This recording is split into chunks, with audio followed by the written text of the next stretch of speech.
给老子站住！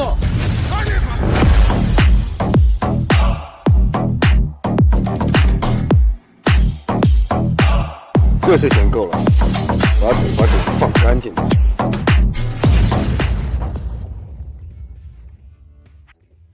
大爹，别跑了，跟我回去继承万亿家产吧。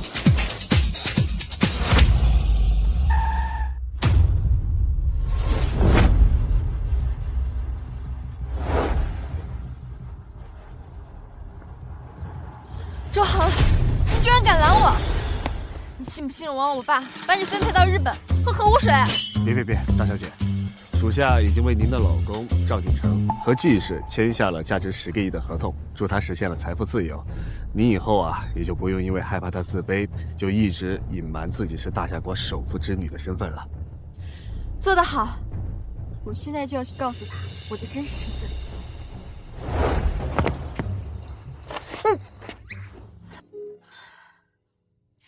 去帮我买下安城最贵的别墅，作为我向他隐瞒身份的赔礼。是。你们不许跟着我！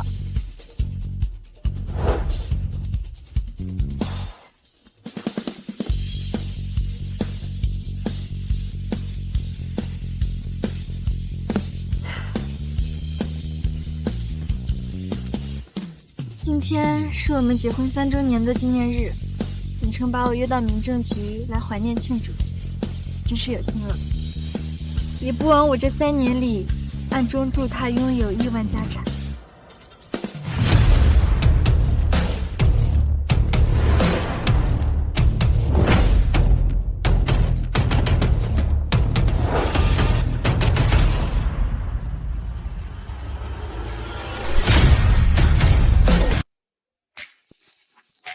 你好，自我介绍一下，我季行渊，26岁，哈佛商学院博士毕业。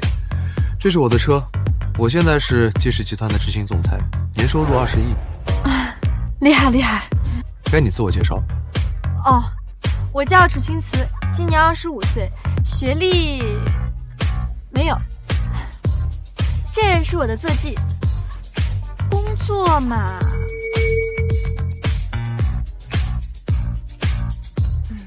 我目前在工地工作，每月500零花钱。算了，事态紧急，走，领证结婚。啊？结婚？咱们电话里不是说好了吗？我每月给你2万块钱，你跟我假结婚1年。先生，你认错人了吧？我已经结婚了。那个，可能是我认错人了，不好意思啊。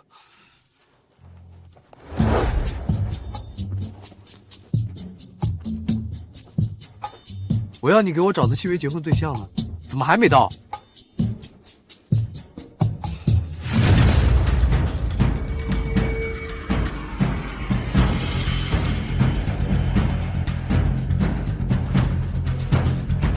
老公，你来了。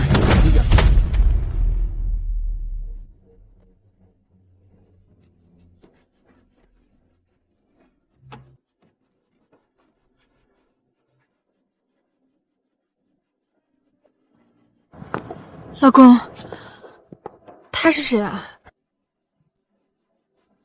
赶紧把离婚协议签了。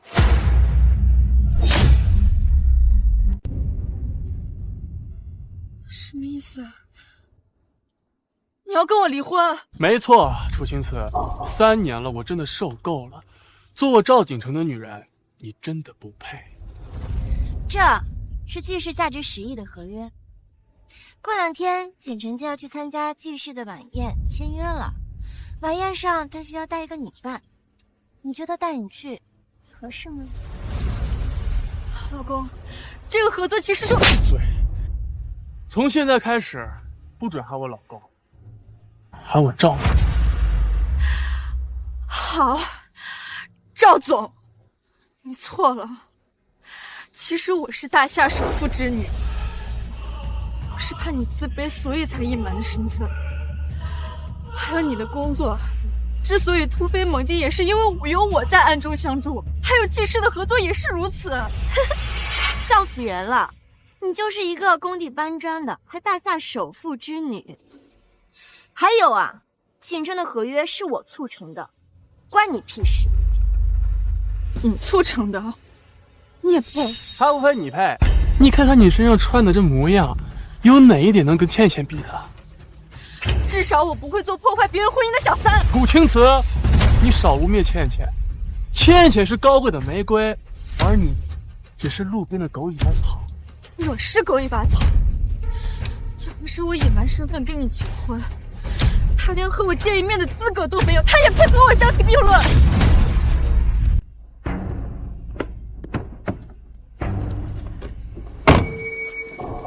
别再用你的无能去疯狂的嫉妒倩倩，我已经见过了玫瑰，又岂能看上你这种狗尾巴草？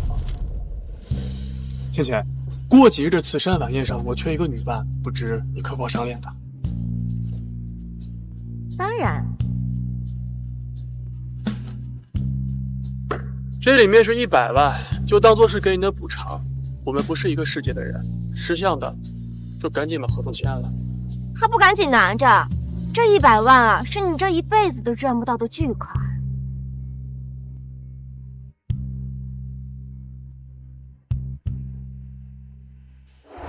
你说的对，我们确实不是一个世界的人。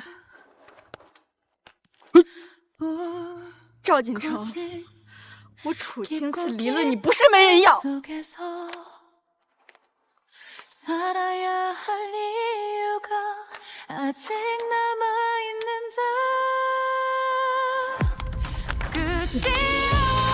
我希望你以后不要后悔。我会后悔，可笑。你不是要跟我结婚吗？走。哎，等一下，我要的仅仅只是一个契约结婚对象。我可以和你契约结婚，还不要钱，特别划算。成交。哎，等等，要先结婚得先离婚。赵总，麻烦跟我们走一趟呗。楚青瓷，我知道，跟我离婚呢，你相当于天都塌了，但你也没必要自轻自贱，找个牛郎来充场面吧？我乃青州首富，你说谁是牛郎？你不会是想说你是纪行渊纪二爷吧？对，我就是啊。还真是物以类聚，两个人啊，脸皮都这么厚。纪二爷连我都没有见过，你一个牛郎竟然不知死活，敢冒充纪二爷？纪行渊曾有幸被我父亲召见过，我见过他，他的确是纪行渊。你这么吹，显得我说的话也不太可信啊。废物，能别说大话了吗？锦城，过2天就是慈善晚宴了，你就能见到你的偶像青州商业霸主纪二爷了。纪二爷平时很少出现在公众场合。哎，倩倩，你不是说你是纪二爷的远房表妹吗？那到时候能不能介绍我俩认识？这个包在我身上。我什么时候有这样一个远房表妹了？我确定啊，我没有见过她。我真的很好奇，那你们这样吹牛，等到慈善晚宴的时候怎么收场？你个废物，叽叽歪歪的说些什么？这里轮得到你说话吗？一群白痴！哎，倩倩，别跟这种人一般见识。等我跟他离了婚，他就再也没有资格靠近我了。你不是要赶紧跟赵锦城离婚吗？还不赶紧走！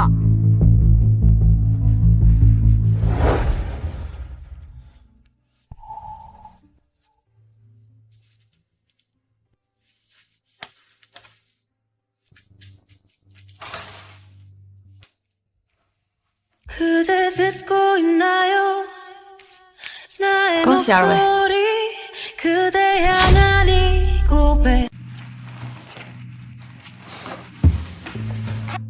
哎呦，两个穷鬼真可怜，从此以后就要相依为命啦。我真的很期待，等到慈善晚宴上你们见到我的时候会是什么表情？倩倩，别跟这种档次的人扯皮了。我带你去挑一套晚礼服，等慈善晚宴的时候惊艳全场。好呀。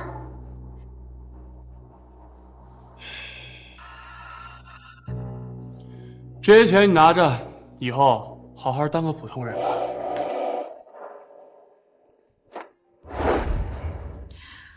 深爱3年，默默守护3年，没想到竟然是这种结局。人生这故事还真是有趣啊。结婚纪念日当天，被自己的老公逼着离婚，楚青瓷啊，你还真够可怜的。彼此。过几日的慈善晚宴就是青州首富季氏专门为了宴请我而举办的，到时候我可以让季老夫人假装承认你是季行渊，帮你圆了你今天吹的牛。我真的是青州首富季行渊，反倒是你那个前夫如此狗眼看人低。我倒是可以在过几天的慈善晚宴上假装承认你是大夏首富千金，让你那个前夫后悔跟你离婚。哎呀，真是啥子锅配啥子盖儿！你两个要是闲得没得事情干嘛，都到那个精神病院去吹嘘下嘛，莫得来当我做事情嘛，快整！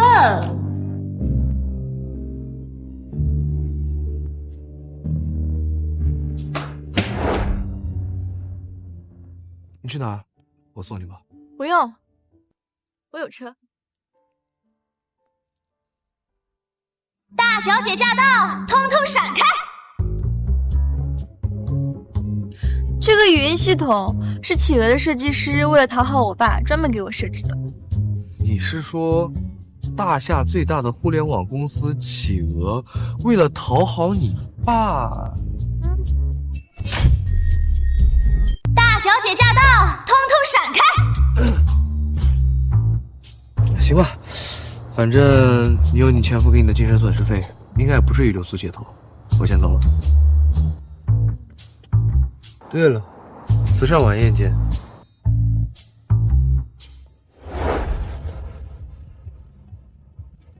喂，是安城汉生酒店的经理吗？我要去你们酒店暂住一段时间，帮我打扫一下房间。都快点过来集合了，大小姐马上就要到了，快一点，快点，还磨磨蹭蹭的，赶紧集合！你们两个一会儿到门口去迎接大小姐，必须要让她有一种宾至如归的感觉，明白吗？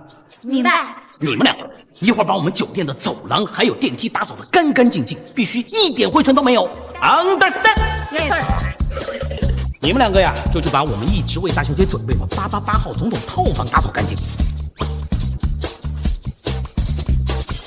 大家都明白各自的职责了吧？是。只要能够让大小姐满意，我们安城汉生酒店就能成为青州最有名的酒店。都还愣着干嘛？还不赶紧行动起来！快点，快点，快点！大小姐马上就要到了，真是的。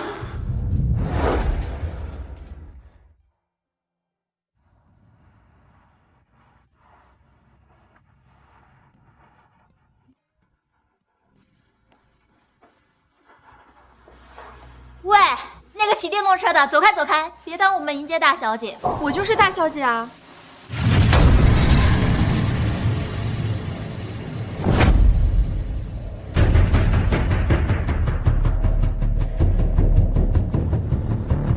走开，这里肯定是大小姐。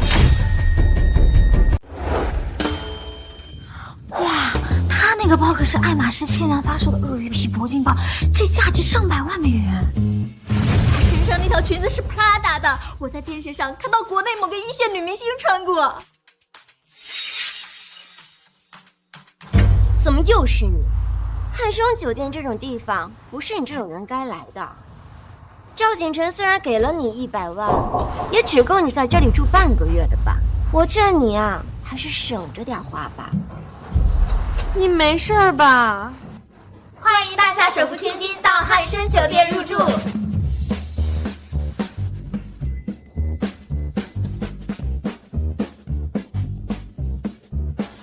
没错，我就是大夏首富，你们的大小姐。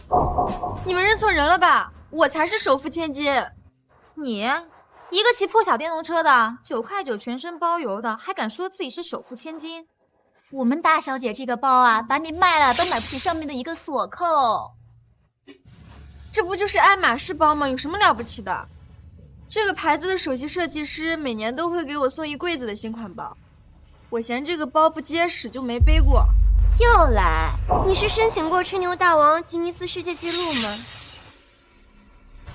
大小姐您别生气，我就叫保安把这个疯子赶走。保安，等等，这个卡你们应该认识吧？这是汉生连锁酒店的 SVIP 超级至尊卡。既然是汉生连锁酒店 SVIP 超级至尊卡，我可听说这张卡全国只有2张，一张在首富手里，另一张在大小姐手里。莫非她真的是大小姐？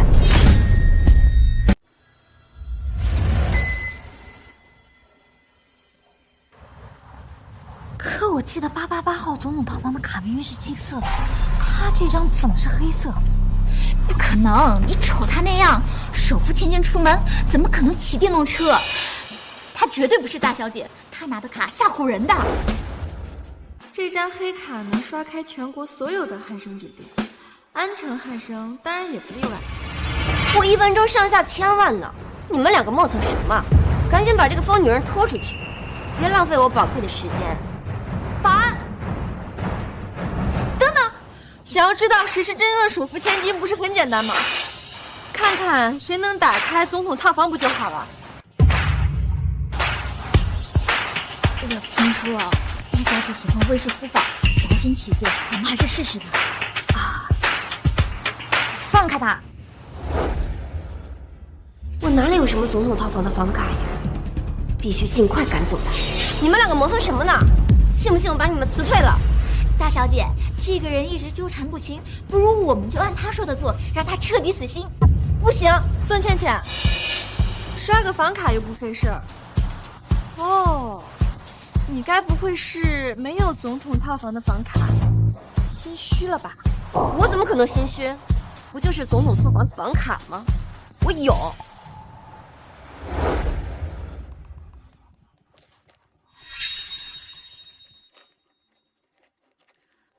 孙倩倩，你这包也不大呀，还没找到呢。催什么催？你个骑电动车的穷鬼，真以为你那玩具卡能刷开总统套房的门啊？就是，大小姐，您快找出房卡，好好打压这个穷鬼的嚣张气。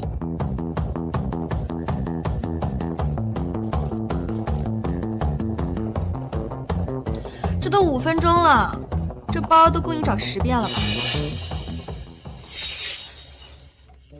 您不会没有房卡吧？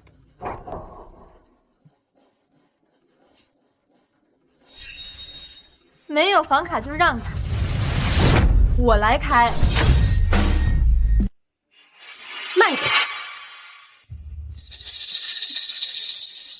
大小姐，这房间是我打扫的，您看看满不满意？阿姨，您别在这碍事儿。谁说我没有房卡？这不就找到了？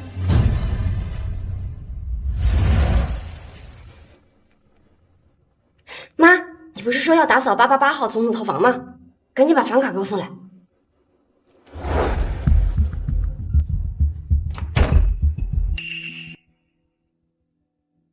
门打开了，她果真是大小姐。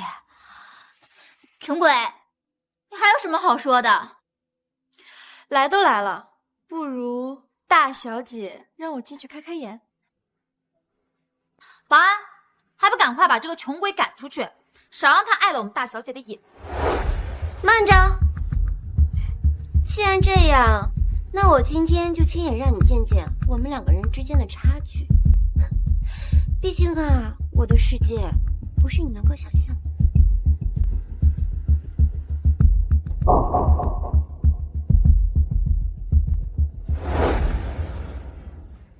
好黑啊！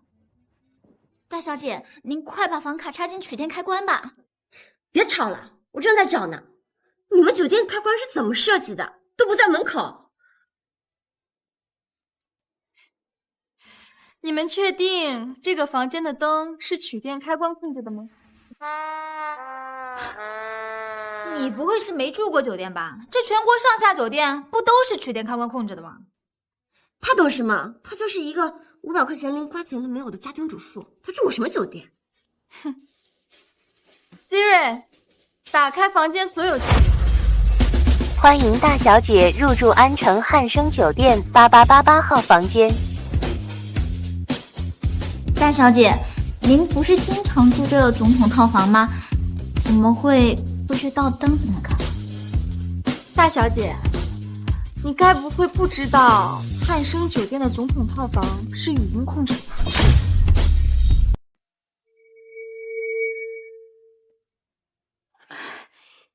大小姐很久没来汉生酒店住了，她可能不知道酒店升级了智能家居系统。对，我平时都是住在南山竹林的，城里的空气太不好了，乌烟瘴气的。我这次来也是被逼无奈，不然我才不住呢。南山竹林那可是青州区最高档的别墅区，种植了1000亩的竹林，是个天然的氧吧。怪不得大小姐这2年都不来住了，咱们酒店确实不能跟南山竹林比。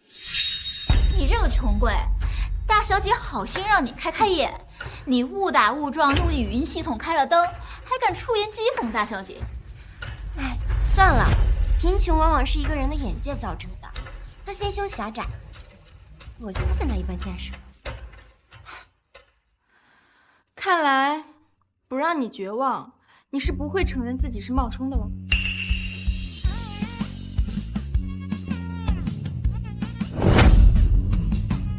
这个保险箱的密码是我自己设的，连我老爸都不知道。如果你真的是大小姐，你应该知道这个保险箱里装的是什么。你怎么知道柜子里有个保险柜？柜子里不通常都有保险柜的吗？他肯定又是误打误撞。大小姐，我再也不会怀疑您了，您就是我认定的首富千金。你是有前途的。又被这个马屁虫抢气死。这种保险箱我成千上万个呢，密码我早就忘了。就是大小姐，我只有一张银行卡，这密码我也是经常忘。密码会忘，但这里面的东西你总不会忘吧？你先告诉我这里面装的是什么，免得等会我打开，你们又要说我是误打误撞。保险箱嘛，里面装的无非就是钱啊、珠宝啊什么的。就是，这保险箱里肯定是大小姐的珠宝和钱啊，难不成还是你不到1000块买的电动车钥匙啊？哼，这里面装的确实不是我的电动车钥匙。怎么，你心虚了？但也不是珠宝和钱，这里面装的是赵锦成落魄的时候送给我的塑料戒指。什么？怎么会有人把一个不值钱的破塑料戒指放进保险柜里？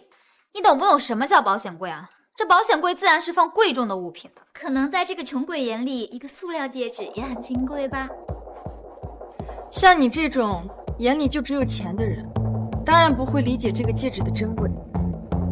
废话少说，你不是说你能打开这个柜子吗？那你就打开，让我们看看这里面到底是珠宝还是戒指。对。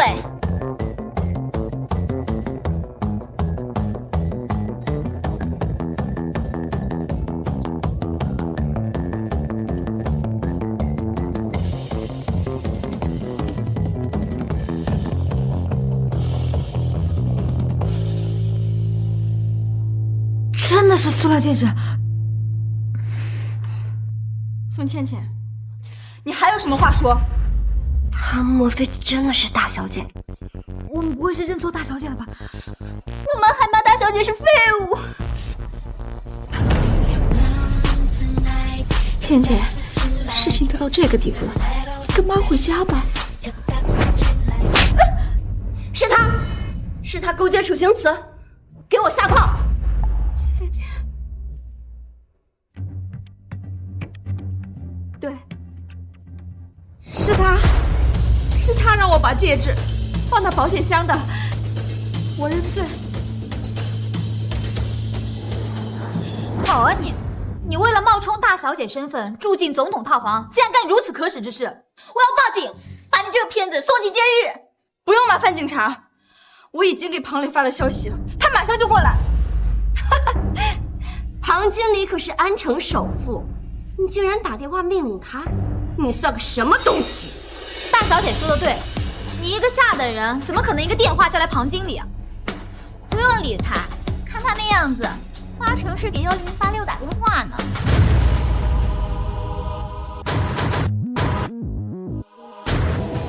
什么人竟敢冒充大小姐？庞经理，就是这个穷鬼企图冒充大小姐住进总统套房。庞经理，这个骗子还勾结保洁阿姨，诬陷我们大小姐。我刚给过他一个巴掌，已经教育过他了。你可曾知道，你刚才打的才是真正的大小姐？还有你，你说谁是穷鬼？大小姐，这样您先坐一下。大小姐，您先坐一下，我先处理这个事情。还愣着干嘛？给我叼着走！庞磊，我可是赵总赵总的女朋友。我管你，得罪了大小姐，就轻饶了你。通知下去，凡是赵景成和他的亲朋好友，汉生酒店一律拉黑，带走。倩倩，至于你们三个，从今天开始，青州的所有酒店都永不入酒。庞经理，不能这么对我吗？早知今日，何必当初啊！带下去。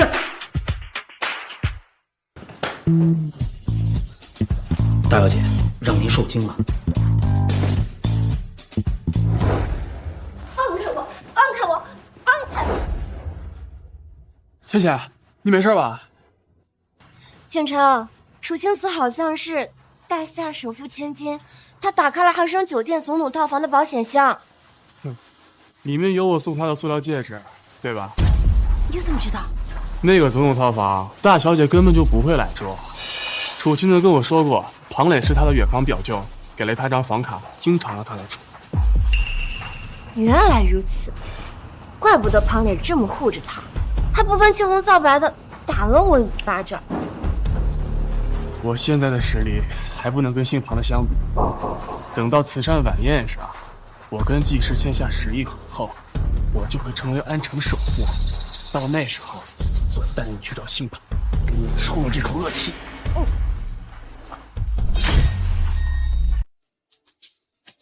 周恒，我今天要去拜见季老太君，你把前几天我给赵锦成准备的礼物全部收回来，直接送到慈善晚宴的宴会厅，作为我给季老太君的见面礼。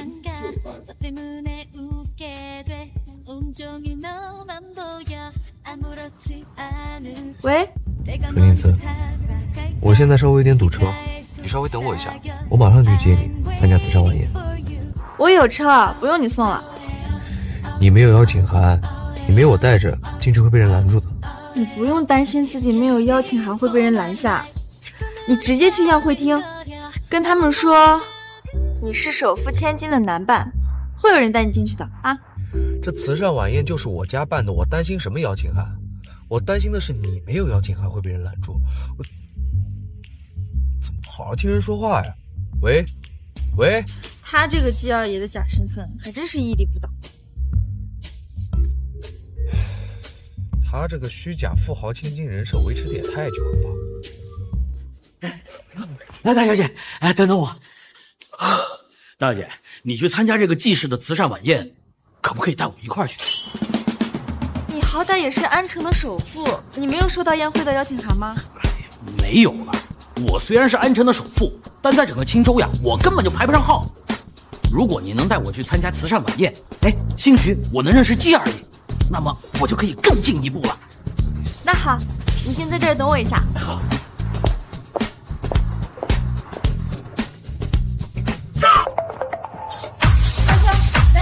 啊！这大小姐，我有车的，要不我开车送你过去？我晕车。你别看我车小，我保证1个小时就能把你送到宴会厅。1个小时？到啦！这天都黑了，咱可终于到了啊，大小姐。大小姐，我脚麻了。哎呀，哎，可算到了。走。走。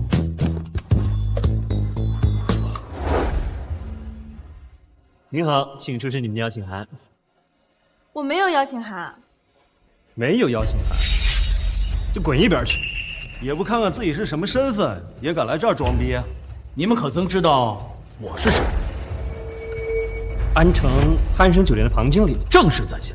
庞经理在安城确实是号人物啊，但是在我季氏面前却还是不够看的。没有邀请函就赶紧出去，别耽误其他宾客入场啊！是，我是不够看，但是你们知不知道他是谁？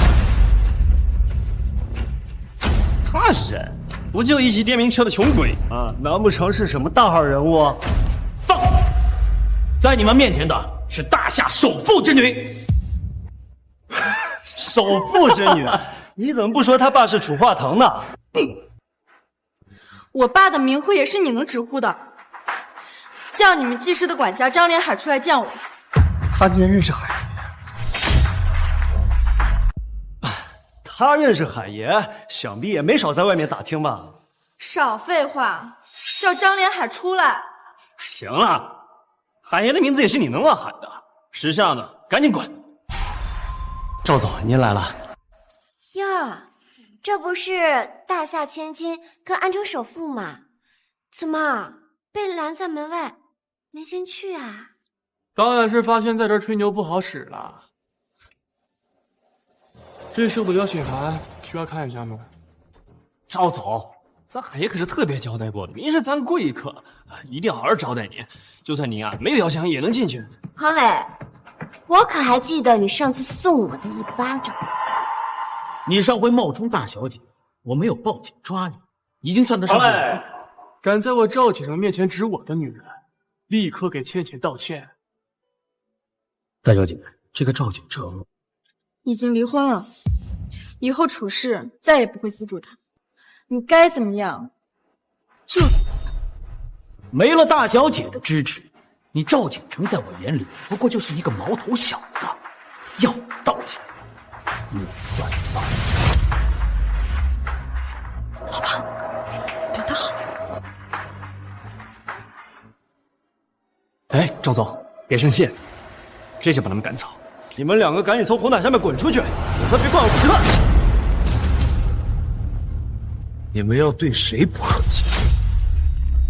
你们要对谁不客气？她是我季行渊的妻子，也就是季氏的主母。你们竟然敢对主母不敬！楚青森，你怎么还跟这个牛郎混在一起呢？只有大家族的主母才叫主母嘛，别瞎喊。虽然我们是契约结婚，但该给你的体面我都会给。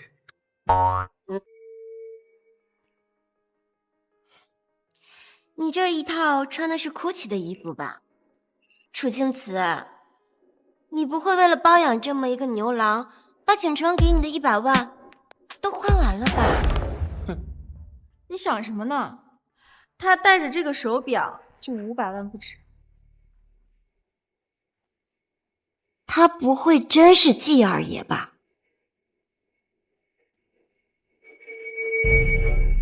季行渊说他自己是季二爷，你们认识吗？怎么可能？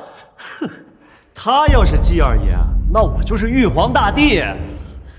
我早就说让你别吹牛，你就是不听，当面被季氏员工拆穿，多丢人呢。张连海是怎么办事的？把你们两个招进来，连我的照片也没给你们看。你不过就是楚青瓷花钱请的牛郎，竟然敢直呼海爷大人的名讳，你是想找死吗？张连海就是我季氏的管家，有什么不能直呼名讳的？每次我用尊称称呼他，他都心惊胆颤。这种下三滥竟然敢侮辱海爷，你们两个都放任不管吗？就不怕我进去向海爷当众禀报吗？没事儿，我承诺你了，要让季氏帮你圆谎的。等我给张连海打电话。赵总，接下来的场面可能有点血腥，要不你们先进去。做得好，我会给你们当面邀功的。竟敢害我们被责骂！你们这群废物东西，竟敢敬酒不吃吃罚酒！小心！小妮子，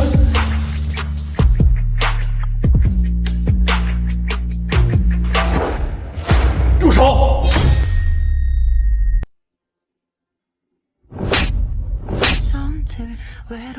两个蠢货，睁开你们的狗眼看清楚，站在你面前的才是真正的大人物。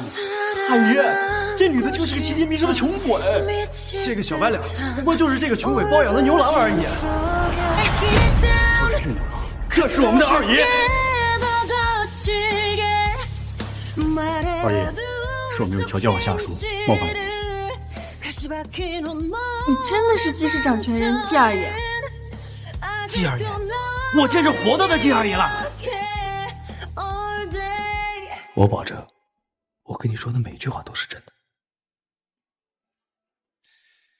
张连海，你的人冒犯我没关系，但他们不能羞辱他。他是……给你正式介绍一下，我们已经领了结婚证，她是季夫人。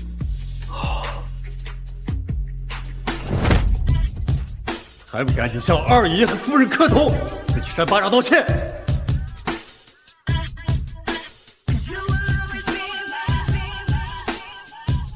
这是我有眼无看的，希望二爷夫人原谅。没生气。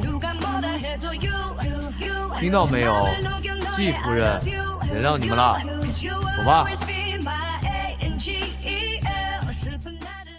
二爷，还有一件事情需要您亲自处理。你和庞磊先进去。二爷，您认识我啊？哎，看你这没出息的样子，走。二爷，您宴请的大人物刚才联系我了，让我在门口接他。什么？大夏首富千金到？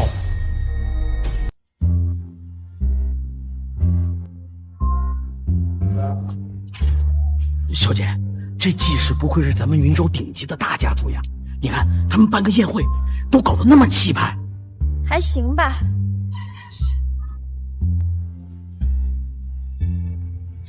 季氏就是不一样，举办的晚宴这么气派。刚刚我已经看见好几个青州大佬了。锦城，你什么时候也能办一个这样的晚宴就好啦。和季氏相比，我还差太远了。怎么会？能拿到季氏的合作，你已经很厉害啦。我相信总有一天，公司在你的带领下，一定会成为季氏这样的庞然大物。倩倩，和楚青瓷那个废物相比，你简直就是我的解语花。怎么回事？楚青瓷那个废物怎么没被赶走，反而还混进来了？这不是安城首富彭磊吗？以他的身价，怎么会有资格参加季氏举行的慈善晚宴呢？哎，他身边那个女的穿的也太随便了，果然上不了台面。难道这个女人就是季氏邀请的大人物？连庞磊都是他的兄弟？狗屁的大人物，她不过就是一个被休弃的家庭主妇罢了。什么？竟然是休弃的家庭主妇？哎呀，这种人也能参加季家的慈善晚宴？楚青瓷，你这个废物，还真的敢来参加季家的慈善晚宴啊！哼！这宴会本来就是为我举办的，我为什么不能来？他竟然说这宴会是为他准备的，可笑！你不会是追着锦城进来的吧？这两个李斌可真不靠谱。我们已经离婚了，你就不要再对我死缠烂打了，好不好？啊！你多大的脸啊，值得我死缠烂打？你们这些家伙，我告诉你们，现在真正的凤凰就站在你们面前，你们不仅不顶礼膜拜，还敢出言嘲讽。发生什么事了？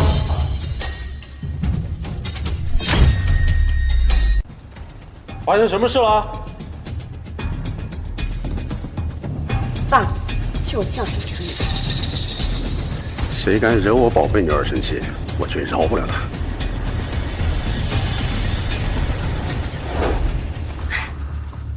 这位是记事的安保队长，我跟他有一面之缘。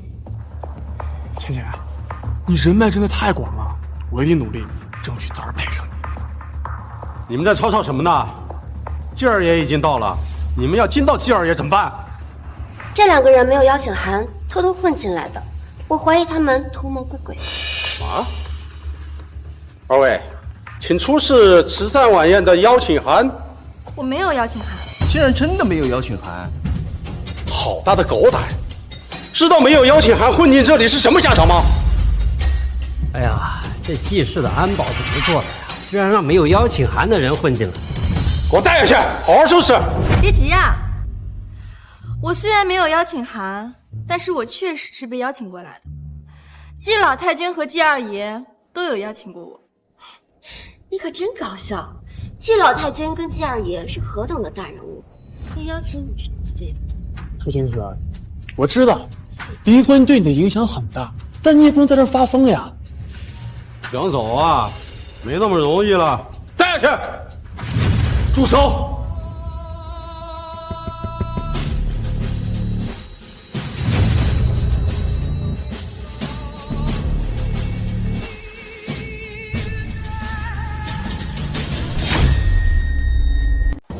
抱歉，我来晚。二爷，我是小磊啊。你把夫人保护得很好，我记事正好缺一个合作伙伴，去找张连海。啊，谢谢二爷，那我这会儿就去。小姐，我就先走了，二爷再见。你还特意去换了套衣服啊？今晚我既是宴请的大人物和亲临，我当然要注意形象。哦，看来这位大人物在你心里分量很重啊。那位大人物掌握着大夏的经济命脉，是楚化腾的长。你一个臭牛郎，竟然也敢来这里，真是不知死活！你这个金主，连个邀请还没就带你过来，那是带你来送死。赵锦成脑子有病吧？竟然骂二爷是牛郎，他这种档次，肯定没见着二爷的面，没认出来呀，也正常。咱们啊，就等着看好戏吧。就凭这小白脸的长相，应该是个头牌吧？别生气啊，他在夸你长得好看呢。看你这身行头，价格应该不便宜吧？不仅骂二爷是牛郎，还用手摸二爷。这2个人是吃了雄心豹子胆了吗？闭嘴！你知不知道站在你面前的是谁？你走开，离我远一点，别让别人知道我是个保安队长的女儿。你被我休了，花钱请个牛郎来我面前充场子，我能理解。但为了你那点可怜的尊严，打肿脸充胖子，最后只会丢人现眼。二爷生气了，赵锦成要完了，这还用你说？做事做到这种地步，肯定要完。赵锦成，你个软饭男，竟然敢打老子！你这个臭鸭子，竟然敢打景成！他可是季二爷请来的贵宾，快来人，还不把他们带下去，狠狠的打一顿，别脏了二爷的场子。这咱队长的女儿，她说的意思应该就是队长的意思。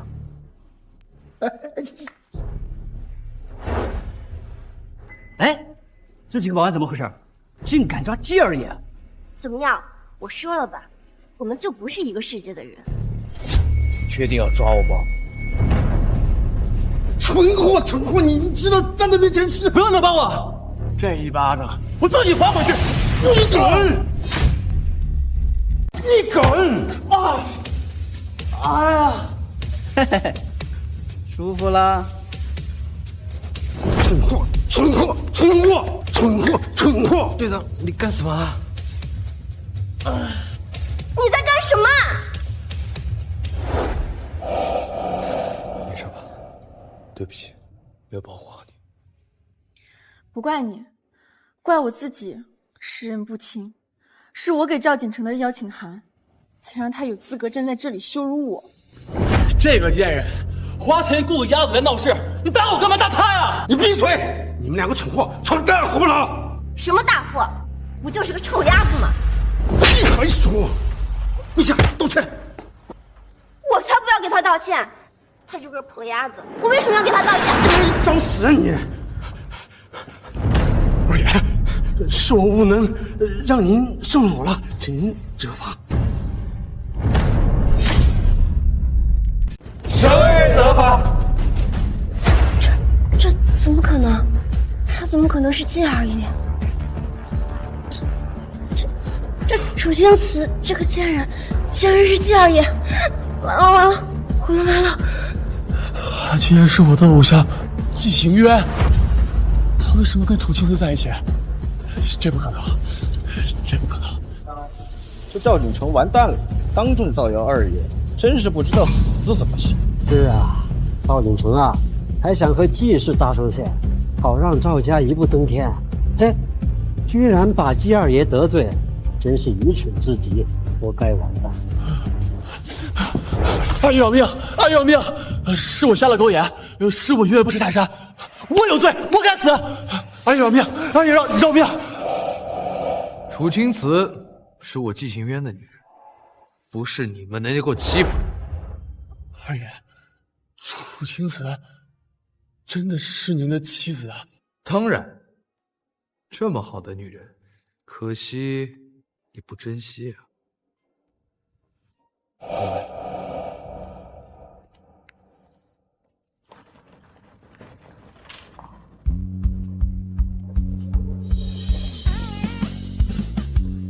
各位，今天我跟大家宣布2件事：第一，我季氏集团和赵家的合作终止。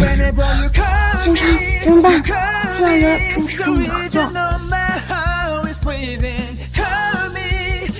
第二，我跟大家正式介绍一下，这位就是楚青瓷，我季行渊的妻子。几日前，我们已经领证结婚。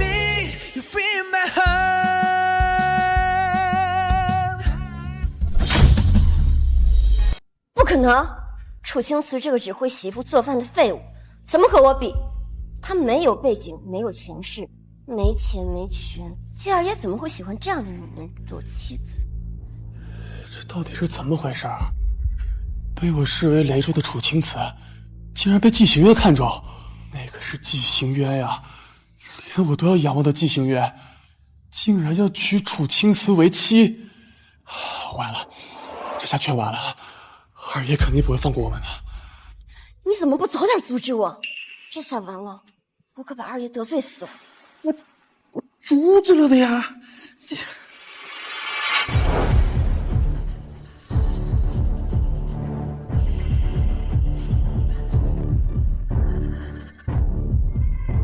哎，倩倩，季大少爷来了，你一会儿帮我跟他求个情，我不想丢掉这份工作。季行渊，你放肆下来！这婚姻大事岂能由你自己做主？你就随便找了这么一个被人消解的二婚女当妻子，你让我们季氏的颜面往哪儿搁？大哥，不要这么说青瓷。而且，和赵景成的合作是那位大小姐亲自吩咐的，她今天也会亲临现场。你现在中断合作，要是那位大小姐乖嘴下来怎么办？大哥，以赵景成的实力，根本吃不下这10个亿的合作项目。等大小姐过来，我会亲自跟她说明情况，并请求她的谅解。好，可你这婚事，你和张家二小姐张璇有婚约，你忘了吗？张璇为人仗势欺人，嚣张跋扈，我根本没有答应和她订婚，我也更不会娶她为妻。我说季行渊怎么这么着急结婚？原来是想逃避联姻啊！和张璇结不结婚，你说了不算。大哥。我叫你一声大哥，是因为我尊重你，你还做不了我的主，我才是季氏的掌权人。好，既然你不听我的，那我就只能请奶奶出山了。季大少，不用担心，二爷的这个妻子是假的。你说什么？假的？没错，就是假的。季行渊，你为了逃避和我二姐的婚约，雇了这么一个二婚女冒充你妻子，太可笑了吧？我不知道你在说什么，还装？女人，自我介绍一下，我是张家三少张少杰，季行渊是我二姐的男人。现在我给你一个机会，马上跪下磕头认错，我可以折断你的四肢，留你一条狗命，不然你死定了。原来这女人是二爷花钱雇的，真是不知死，什么钱都肯挣。是啊，张家三少张少杰出面，他可不好惹。而且张少杰背后的张璇，青州四大家族唯一的女家主，那才是可怕的主儿。闭嘴，别乱说，想死啊！张家，居然是张家。张家也是四大家族之一，难道比季氏还厉害？张家是靠地下势力起来的，他们在银三角都有关系。青州人都说，宁愿得罪季二爷，也不要得罪张家。听说张家二小姐心狠手辣，她怎么会喜欢季行渊？完了，这下看来季二爷也不行了。这季老爷子过世过后啊，季家就没落了。还是这个季行渊横空出世，以高超的商业手段保住了季氏四大家族的地位。如今这张璇看上了季行渊，实在可惜了。没想到这张家的实力竟然如此恐怖。那楚青瓷得罪了张家，岂不是死定了？死定了才好，他就该死。这么说来的话，楚青瓷是季二爷花钱雇来的冒牌妻子，是假夫妻。狗仗人势的东西，这样就全部解释清楚了。我就说嘛，季二爷怎么会看上这个狗尾巴草呢？他还以为自己傍上了季氏这个大船，飞上枝头当疯狂了。没有想到啊，季二爷只是拿他当挡箭牌而已。现在好了，得罪了张氏，后悔也来不及。让我跪下，你受得起吗？看来你这个废物是不知道我们张家的厉害，劝你不要挑战老子的耐心，乖乖跪下。你们这群不知死活、胆敢冒犯我的人，真是一波接着一波，没完没了了。我今天要是不跪，你们拿我怎么样？怎么样？我要你死！住手！楚青瓷是我的妻子，你不能动她。我不信你堂堂季二爷会找这么一个被人唾弃的二婚女当妻子。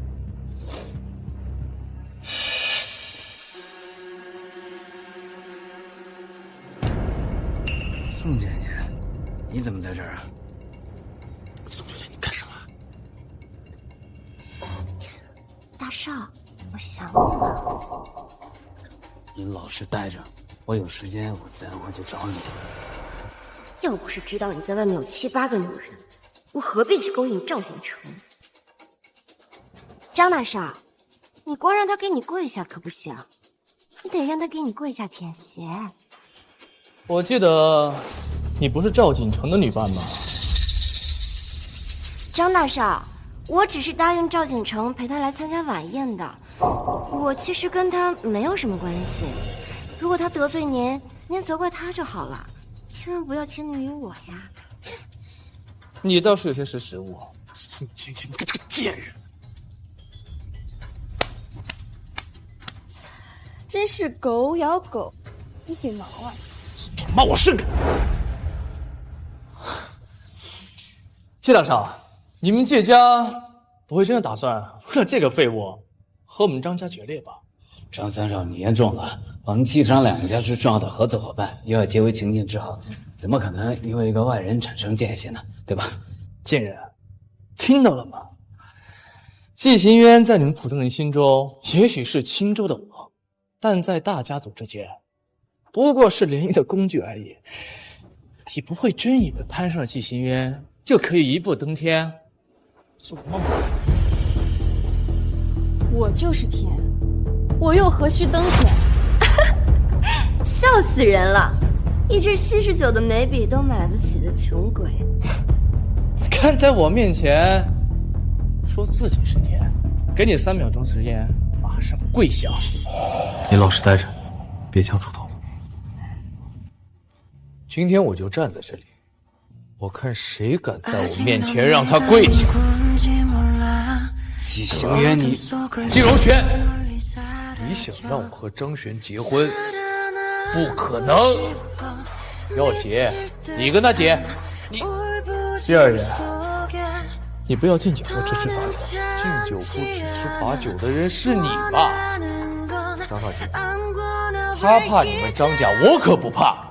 楚青瓷是我要护着，你要是再敢出言不逊，对你不客气，不客气，你能把我怎么样？保安，把他给我丢出去！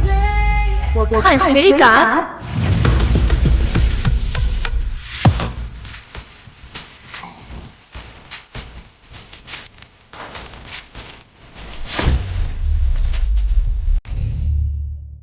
季行渊，你帮着外人欺负我三弟，这不像话呀！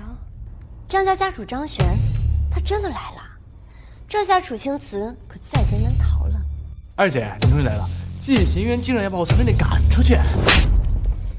敢直呼你姐夫的名号，没有礼数，给我把这没用的东西带回去！季行渊，你好歹也是张少杰的姐夫，你不帮他帮助外人，我很寒心啊！张璇，少在这装腔作势，我是不可能和你结婚。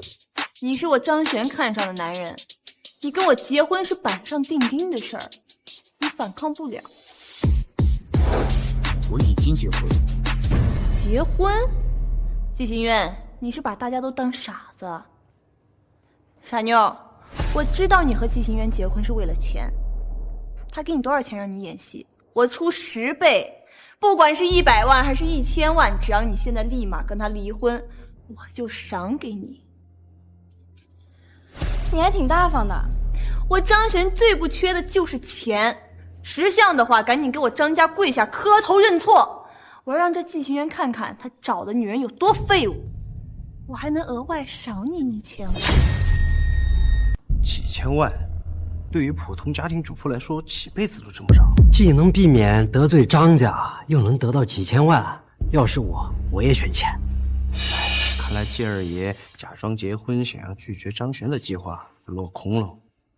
这楚青瓷啊，看来真是季二爷雇来的。张二小姐的格局啊，就是不一样。季二爷雇人假冒妻子的把戏要结束了啊！楚青瓷，看在你为我当牛做马3年的份上，赶紧拿着钱滚蛋！二小姐可是你惹不起的人。楚青瓷，你该不会以为季二爷跟你结婚是爱上你了吧？天真，他只是把你当做挡箭牌而已。别任性了，二小姐答应放过你，就赶紧见好就收吧。识时务者为俊杰，你应该知道怎么选吧？楚青瓷，张家家主是吧？你穷没错，但是你穷还要装就不对了。说的自己牛逼哄哄的，结果一出来就拿1-2千万在这装逼。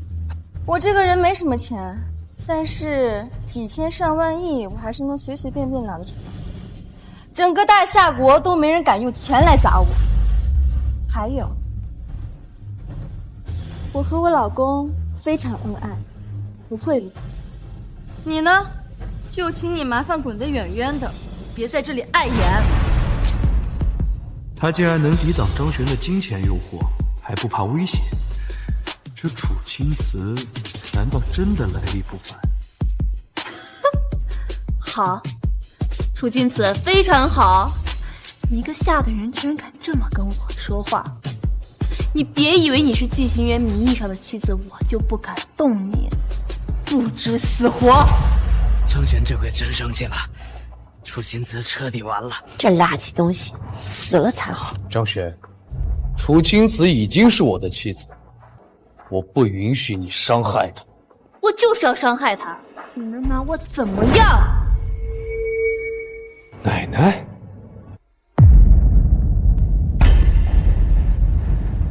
季老太君，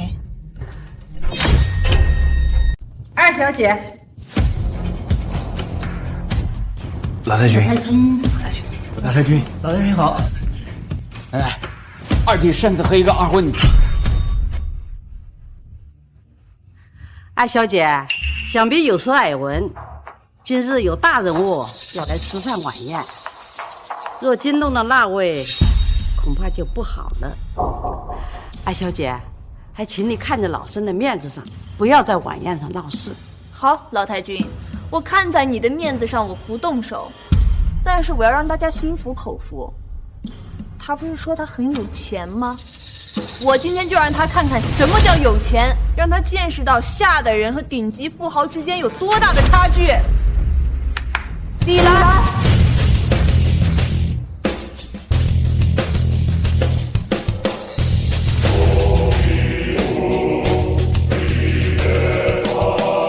老太君，我知道您刚大病初愈，正是需要调理的时候。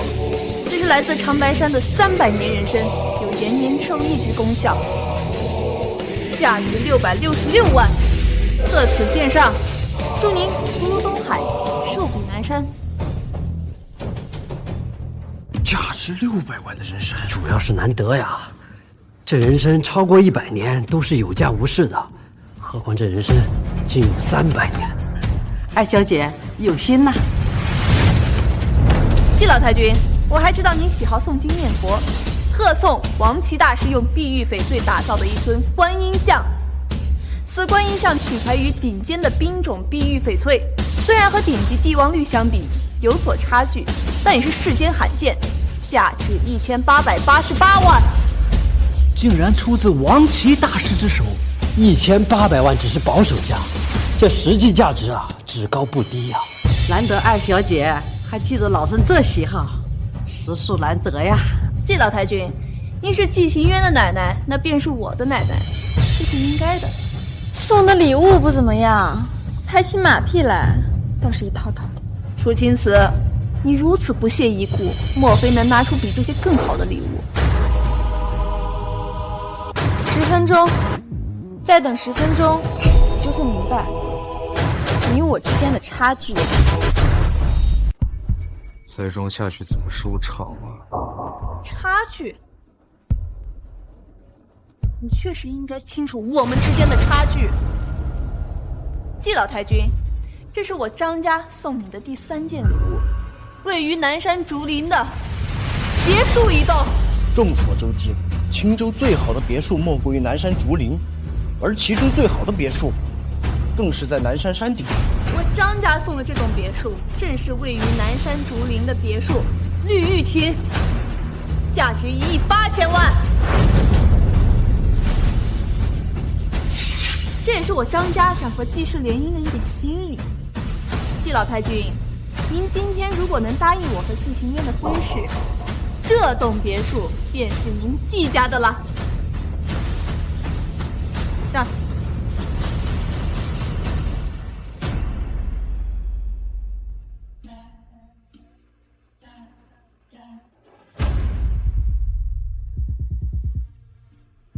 奶奶，不能收。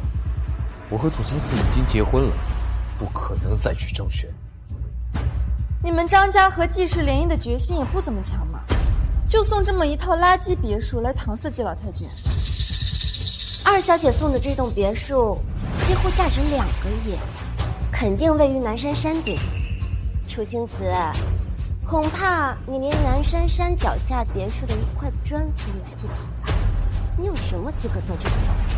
这南山山顶的别墅可是全青州最贵的别墅，他竟然说是垃圾。张二小姐，你送的这套别墅真的位于南山竹林山顶吗？他怎么好像知道绿玉亭并不在南山山顶？全青州最贵的别墅，南山山顶的翡翠轩，早已被我买下。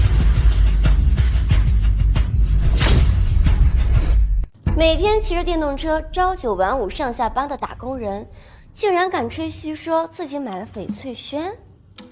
张二小姐是承认自己送的别墅不在南山山顶了吗？我承认，绿玉亭确实不在南山山顶，但是我找人去买的时候，位于山顶的翡翠轩已经被人买走，我只能退而求其次，买了位于山腰的绿玉亭。什么？二小姐送的竟然真的不是南山山顶的别墅？这女人该不会真有什么来头吧？你这人嘛，虽然蛮不讲理，但还算诚实。的确，我买的虽然不是南山最贵的别墅，但这也不代表你能买得起翡翠轩。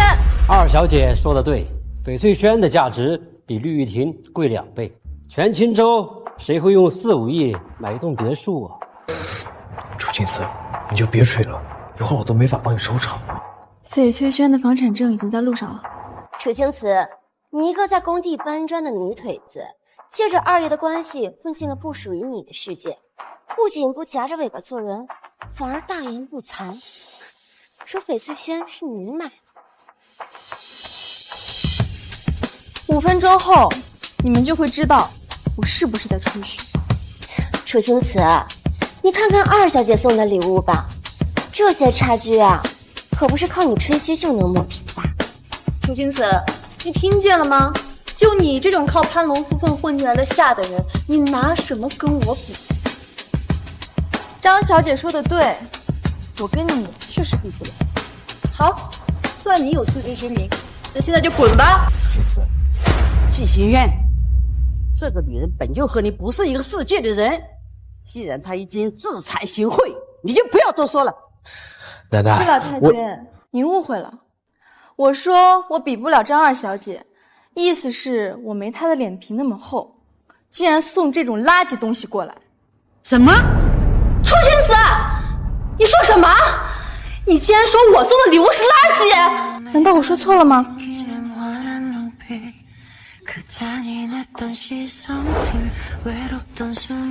送这3样东西，声势倒是挺大，但满打满算也不过只是2亿出头的价值。这些东西对于普通人来说确实算得上是金子，但对于楚青瓷来说就是垃圾，垃圾就不配上桌。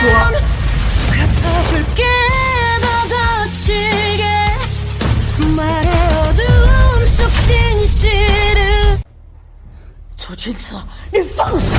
楚青瓷，你太冲动了，竟敢把张二小姐送的礼物弄坏了，不知死活！宋权，哎，等会儿给他准备收尸吧。这废物，这下死定了！狗东西，你好大的胆子！你竟然把我送的礼物毁掉，你就不怕我杀了你吗？赵轩，你别冲动。就你送的这些垃圾东西，还想让季行渊娶你，还挺得意啊！好，你口口声声说我的东西是垃圾，那你能送出来更好的东西吗？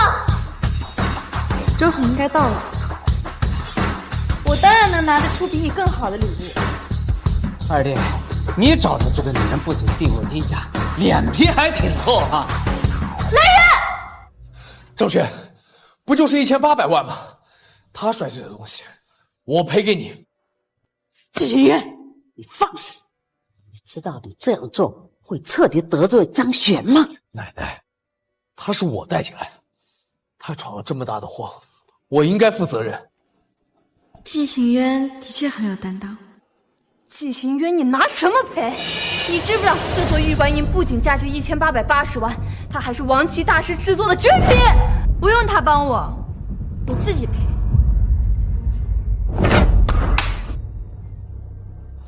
你找死！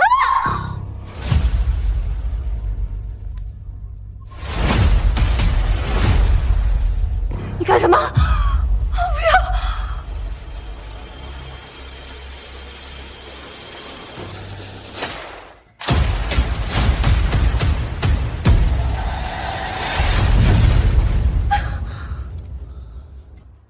不仅是这尊玉观音，再加上这套别墅，我也赔得起。还愣着干嘛？把这下等人的狗腿给我打断！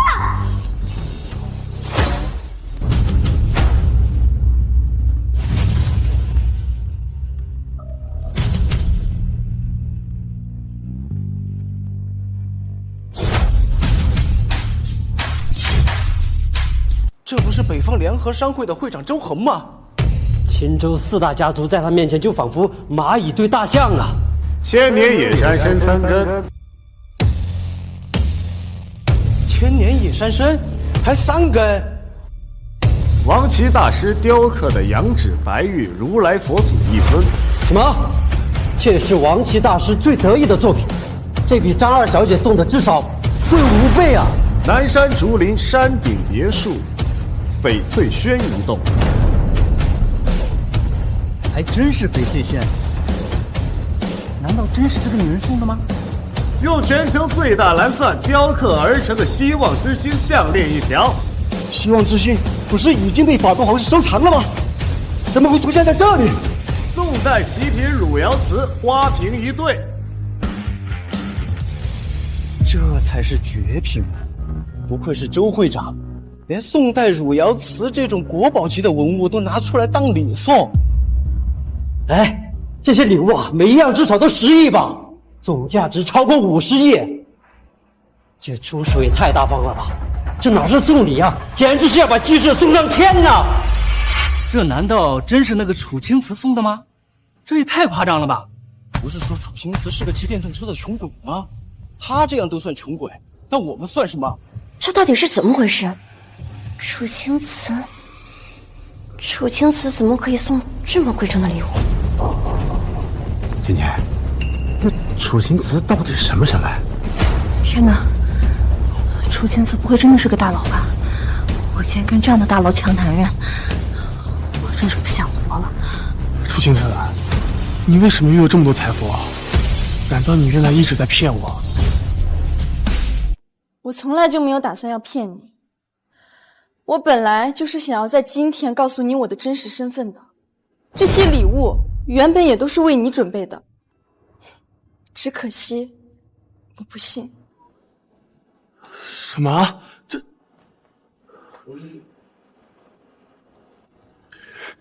原来一切都是我自作自受。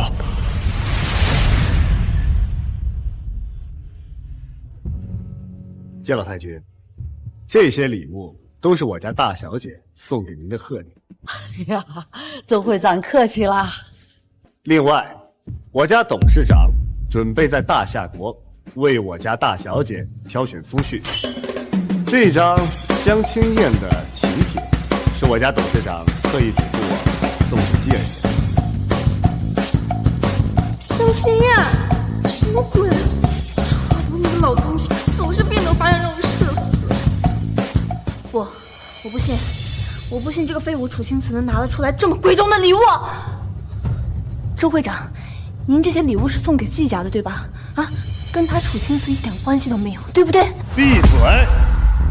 谁准你冒犯大小姐的？周会长，不知大小姐今日是否有来宴会？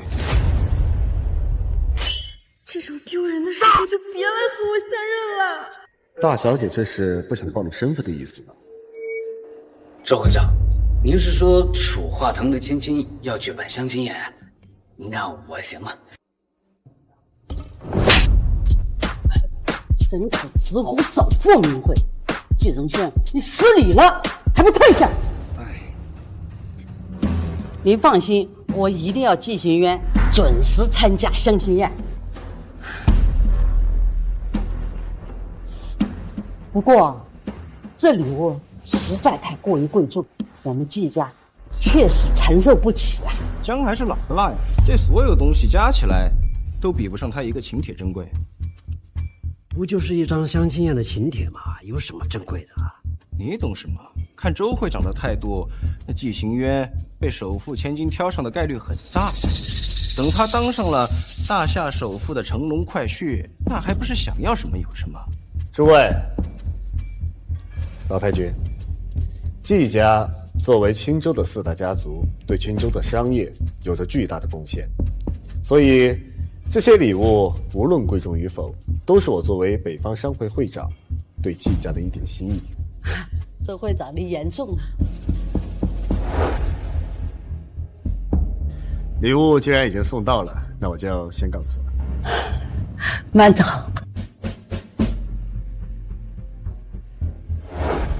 楚青瓷，你还有什么话要说？这些贵重的礼物根本就跟你没有关系。你这话是什么意思？老太君，您刚才没有听清楚吗？周会长刚才根本就没有给楚青瓷打招呼，还特地说他是代表北方商会会长给季氏的一点心意。由此可见呀，周会长根本就不认识楚青瓷，所以这些礼物根本就不是楚青瓷送的。好像是这样啊。没错，楚青瓷明明已经和二爷结婚了。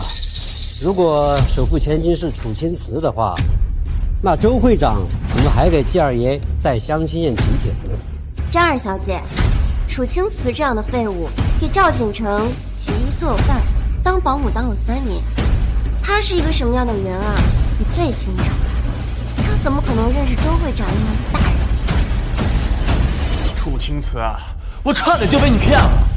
你3番5次的想要冒充大小姐，今天还当着这么多人的面就冒领周会长的礼物，你到底要干嘛？你们还真是有眼无珠啊！周会长那是何等的人物，就算是我们季氏也得尊敬他。你这个女人竟然敢借周会长的事企图冒充那位大小姐，你简直不知死活！装腔作势的废物东西，我还真以为你有点真本事啊！我差点就被你骗了。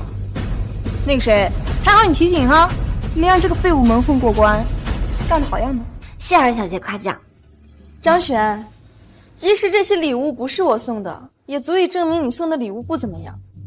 而且我和季行渊是夫妻的事实，你也改变不了。哼，吓的人就是吓的人，什么都不懂，死到临头了还在这狐假虎威。那位大小姐明显就是看上了季行渊，她要是知道你敢跟她抢男人，你觉得她会怎么样？我能怎么做？我嘎了我自己。季行渊，你不用这样抗拒我，我现在对你是一点心思都不敢有。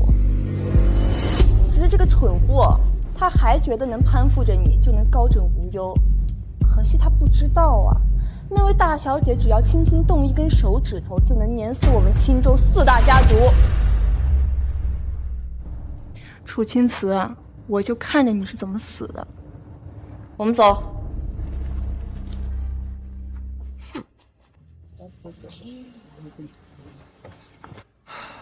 走吧，我送你回去。季行渊，如果你还想认我这个奶奶，就立刻和这个女人离婚，去参加相亲宴。奶奶，这件事和楚青瓷就没有关系。就算我不跟楚青瓷结婚，我也不会去相亲宴。我是一个堂堂正正的男人，怎么可能依附一个女人活着？我为赵景成无怨无悔付出3年，他为了攀附权贵狠心抛弃我，而季行渊只是我随手从路边捡来的男人。面对破天富贵，他竟然会坚定地选择拒绝。季行渊，你清高，你了不起，你怎么不想想，今日宴会已经彻底把张璇得罪死了。如果我们既是不能更进一步，只会被其他家族联手打压。大哥，奶奶，我已经开始准备城建城西开发区的项目，只要我们接到这个项目，北方商业联盟就会给我们资金支持，到时候我们就不必蜗居在青城这个地方。北方商会的周会长，也是那位大小姐的嫡系手下。今日大小姐没有出席宴会，指不定对我们有什么不满。你能确定这个项目周会长会交给我们季家？我已经请到大夏国5大设计师之一中原，有了他的设计图，这个项目必是我们季氏的囊中之物。好，如果你可以获得北方商会资金的支持，我允许你自己的婚姻自己做主。奶奶，您放心。奶奶，二弟愿意出席相亲宴，您不如把那个请帖给我，我替他取。你，我出门不照镜子的。你，那个下等人，这里有你说话的份吗？大哥，别一口一个下人了。他如今是我的弟媳。你放心，只要有我在，没人能够动你。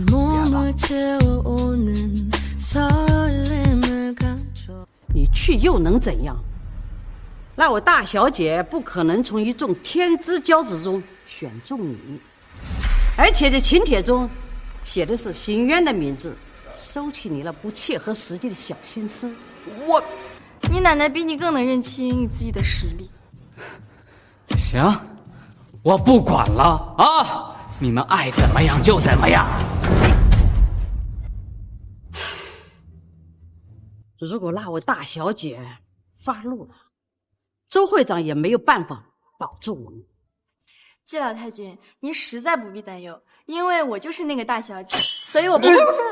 奶奶，您放心，没准大小姐只是心血来潮给我发来的邀请，没把我放在心上。我就是首富大小姐，所以我不会。奶奶，那个，奶奶，为了以防万一，我还是会去相亲宴的。到时候呢，我会当面跟大小姐说明确切情况。如今你是我们季氏的掌权人，掌控着我们季氏一族上千人的前途和命运，做事一定要谨慎。我老了，你自己做主吧。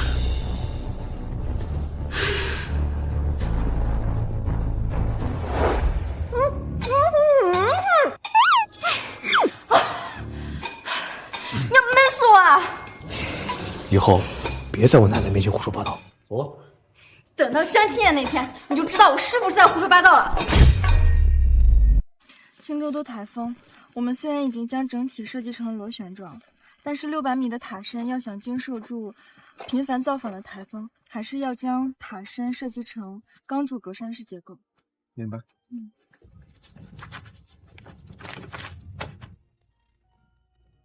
哎，你帮我拿一下。哎，楚公，你别沾手，这都是灰。哎，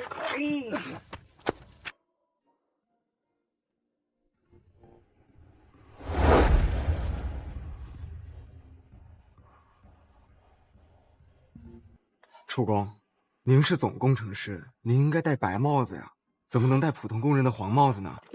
我戴这白帽子，那些工人都怕我。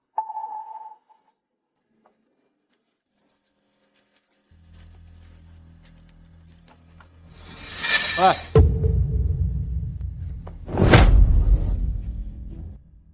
滚开！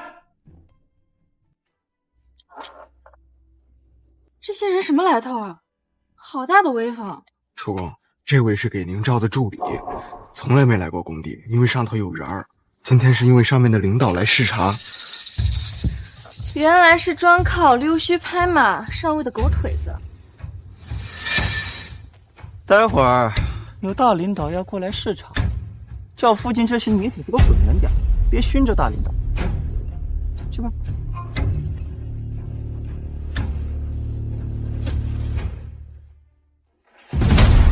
哎，你看不见我过来了吗？还不赶快给我让座！你知道我是谁吗？你就敢指挥我？戴个普通工人才戴的帽子，难不成你还想说自己是什么大领导？哦，这位是。不要用你的脏手来触碰我这娇嫩的肌肤。哎，我数3个数，你要是再不站起来，你信不信我打断你的狗腿？我不信。3、2。李公，这位是青州地标的总工程师楚钦慈楚公，是您的老师啊！哎，给我闭嘴！什么泥腿子就说成是我的老师？这种嚣张跋扈的学生我也受不起。我可听说啊，这青州地标是大夏第1设计师慈钦设计。你一个戴黄帽子的，也敢冒充慈钦？李公，他真的是总工程师。你看，这是图纸。拿反了。这这可是他的心血，你怎么能？我不仅要扔，我还要踩，你能拿我怎么样？你个死娘娘腔，老娘忍你好久了！你这个疯女人，你敢打我？你就知道我是谁啊？我打的就是你！把我的设计图捡起来，给小张道歉，否则我今天就打得你生活不能自理，信不信？你们在干什么？哎呦，工头，你快救救我！这有个疯人，他打我！你住嘴！没看季总在这吗？快过去站好。什么样子？工程师李四，见过季大少。你是青州地标的总工程师，你的眼怎么回事？哎呀，季大少，您可要为我做主啊！就是这个疯女人，她叫我给她搬凳子，我不服从，哎呀，她就打我！你看我这。不好意思啊，季总，您好不容易来一次，就看到这么糟心的事儿。没关系，我马上去处理好。是不是你打的？是我。误会，这都是误会。在我的地盘闹事，你是不是不想活了？哎，个臭娘们，你敢打我？我打的就是你，包工头。工程都开始半年了，我才第一次见你来，一来就不分青红皂白的打人，你信不信我辞退你啊？辞退我？你一个戴黄帽子的，敢威胁辞退我？她是我二弟的新婚妻子，当然有能力辞退你。这个女人是二爷的妻子，没想到吧？堂堂季氏家主的妻子，竟然在工地干活。季荣轩，你少在这阴阳怪气了。我靠自己的双手吃饭，怎么了？还不快下跪给二夫人道歉！哎呀，二夫人，小的有眼不识泰山，您大人不计小人过，您让小的接走好不好？还有我，对不起，您不要跟我们这种小人一般见识，大人不计小人过。有了季氏家主夫人这层关系，就是威风啊！欺压这些底层民工，就是好使。我欺压他们，他们可是趴在民工身上的吸血鬼。可惜，我二弟被那位大小姐青睐，马上就会成为大夏首富的乘龙快婿，而你刚被赵锦成抛弃，如今又要再次成为下堂妻，真是可惜了啊！原来是一个快被休弃的下堂妻呀！你敢叫我自杀而亡？刚刚是你自己删的，我可没让你删。大少，我想惩罚这个女人，可以吗？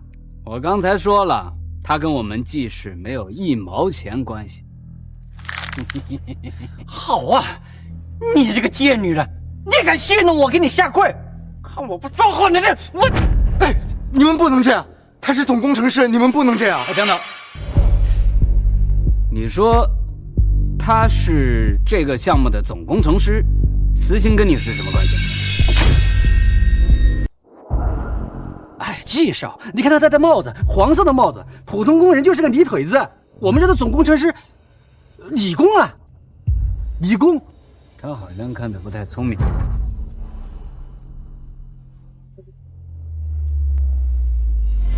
季少，你看，你看，这个设计图就是我画的。你连设计图都能拿反，你还说这设计图是你画的？喂，这有你说话的份吗？你要不是运气好，能看到季大少爷一面，你站在这儿啊，已经是格外对你的恩赐了。青州地标是大夏第一设计师慈青设计的，我听说这里的总工程师是慈青的徒弟啊。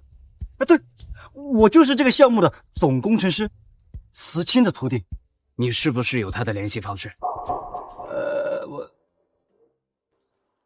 我有。我连设计图都看不懂，怎么可能有慈青的联系方式？你快给慈青打电话，就说我季氏医药愿意拿出5%的股份换他出手一次。是。季荣轩，你们季氏不是已经请来了大夏国5大设计师的中原来规划西城开发区了吗？你又请来慈青做什么？你知不知道好奇心太重的人容易短命啊？来人，把这些人清理出去，看着碍眼。是。住手！住手！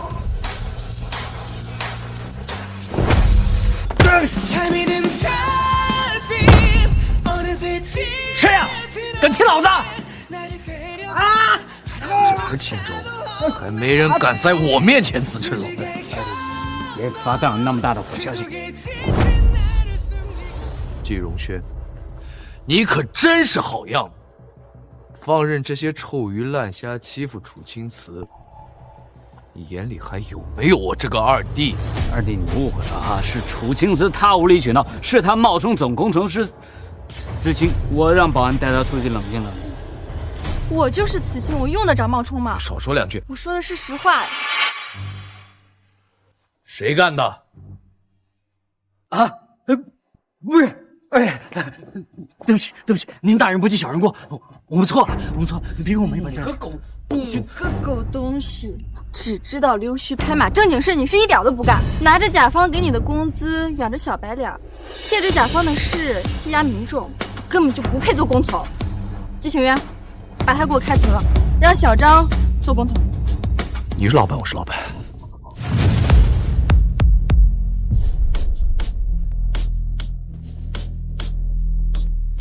宋倩倩，你怎么来了？不是你让我徒弟打电话叫我来的吗？你是？没错，我就是大厦第一设计师慈青。大哥，你找慈青干什么？我有个朋友想投资一个项目，我就找慈青给他设计一下。是吗？哎，那个二弟，我还有事情要处理，这里就交给你了啊。走。季荣轩，我提醒你一句，上一个相信宋倩倩的人是赵锦成，他现在已经半只脚迈进棺材。你怎么证明你是慈青？这是我给城西开发区画的规划图，您看看。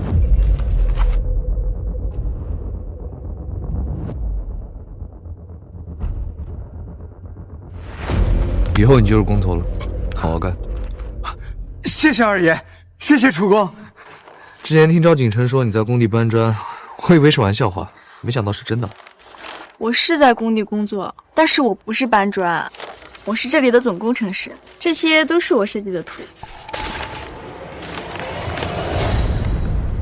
小张，这图纸少了几张。我不嫌弃你，你别把人家工地的图纸弄乱了。收好了。这图真的……我有事找你，出去说。兄弟，我有事找楚青瓷出去一下，这些就当做是他私自撬工的罚金。哎，这图纸明明是楚工画的呀！你说你找我有事儿，就是带我过来买衣服的。我这一身土，你好歹让我回去换个衣服再来，我这进去不得被人拦下来？这是我季氏的品牌服装店，我一个老板都不嫌弃你，他们敢拦你吗？走吧。先生，您可以进来，但这位女士衣衫不符合规定，她不能进来。我看谁敢来？看人下菜碟是吧？我怎么不记得这家店有这种规矩呢？我们的服装都是高档奢侈品，平时光是维护就花了不少钱，这可不是阿猫阿狗都能进来的。而且，我看他这个穷酸样，一看就是从工地里裁出来吧，一身的土，要是弄脏了我们的衣服，他赔得起吗？身为导购，竟然敢对客户大呼小叫，谁把你招进来的？你们店长的，给我叫过来！你带这么一个工地上的泥腿子来买衣服，我看你也不是什么有钱人，就凭你也配？算了吧，像这种以貌取人的人到哪里都有，我们走吧。不行，你现在是我季行渊的脸面，不能就这么算。你说我买不起是吗？好，从现在开始，他在这家店碰过的所有衣服，我都要。你以为这是菜市场9块9包邮的垃圾货吗？你知道我们衣服有多贵吗？竟敢在此大言不惭！够了吧？这莫非是经理提起过的 VIP 至尊卡？您先挑，我去查一下这个卡的权限。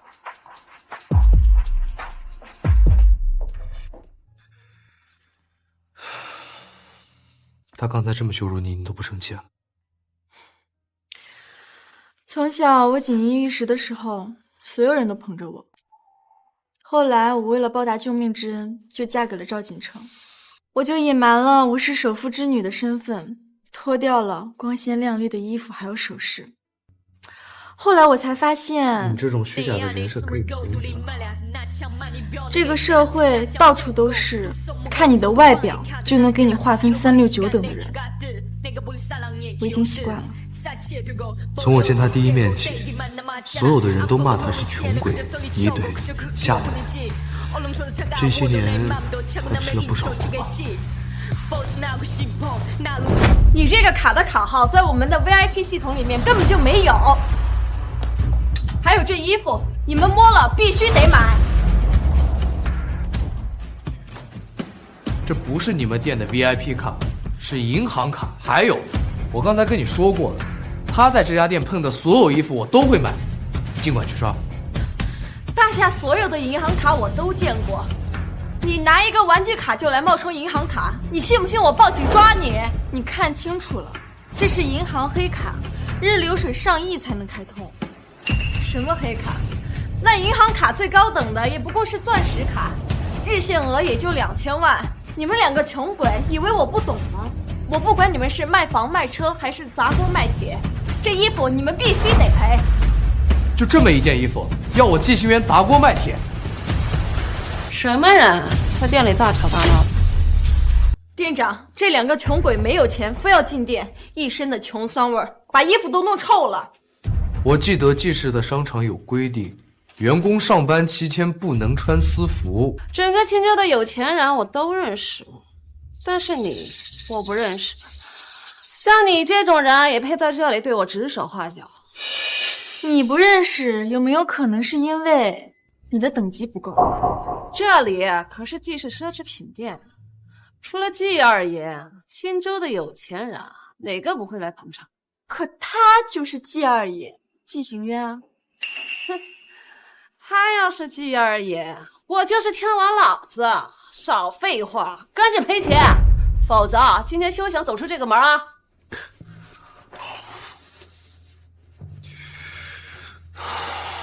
张连海，把商场经理给我叫过来。张连海，他可是季二爷身边的红人，在季氏一人之下，万人之上。像你们这种人，怎么可能会有他的电话？装模作样的，说不定啊是给10086打电话呢。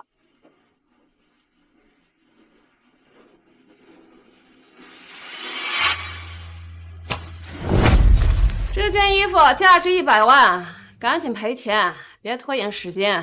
我明明记得这条裙子标的是20万，怎么到你嘴里就成了100万了？我是这家店的店长，我说他多少钱，他就多少钱。住口！谁允许你对客人这么说话的啊？那个，2位客人，你们的投诉我已经收到了，不过你们放心，我一定会严肃处理这件事。经理，我以前是挺怕你，但现在嘛，你敢动我一下试试？小心我让你吃不了兜着走。来人，你就看看我今天敢不敢动你。我表哥可是赵锦成，他已经搭上季二爷这条线，你敢动我，信不信季二爷看出你？这青州可真小啊，到处都能遇到手。也好，你就把你表哥叫来，我倒要看看他能把我们怎么样。哼！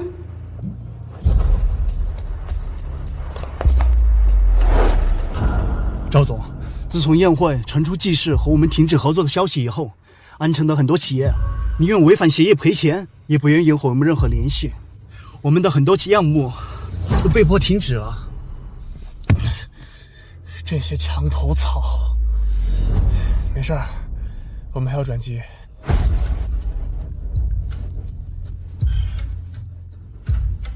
喂，表哥，我店里来了2个刁民，我同商场的经理欺负我，你快来啊！你别担心，我马上就来。去商场。不是赵总，刚刚一个紧急会议啊。没关系，就算我赵锦成走投陌路了，我的亲人也不是谁都能欺负的。出发。好，是。我表哥马上就到，你们就等死吧。赵锦成赵总知道吧？算了，你们这种小人物，谅你们也不知道，他可是安城的大人物，到时候他来了，你们就死定了。你看，二位，要不你们先走吧，这件事我会解决的。你解决？你算哪根葱啊？也敢说解决？没事儿，不用担心，就算赵锦成来了，他也不会把我们怎么样。你什么身份？敢直呼赵总名讳？我的身份也没有什么了不起的，勉勉强强能让赵锦成低头认错。让我低头认错，你算个什么东西？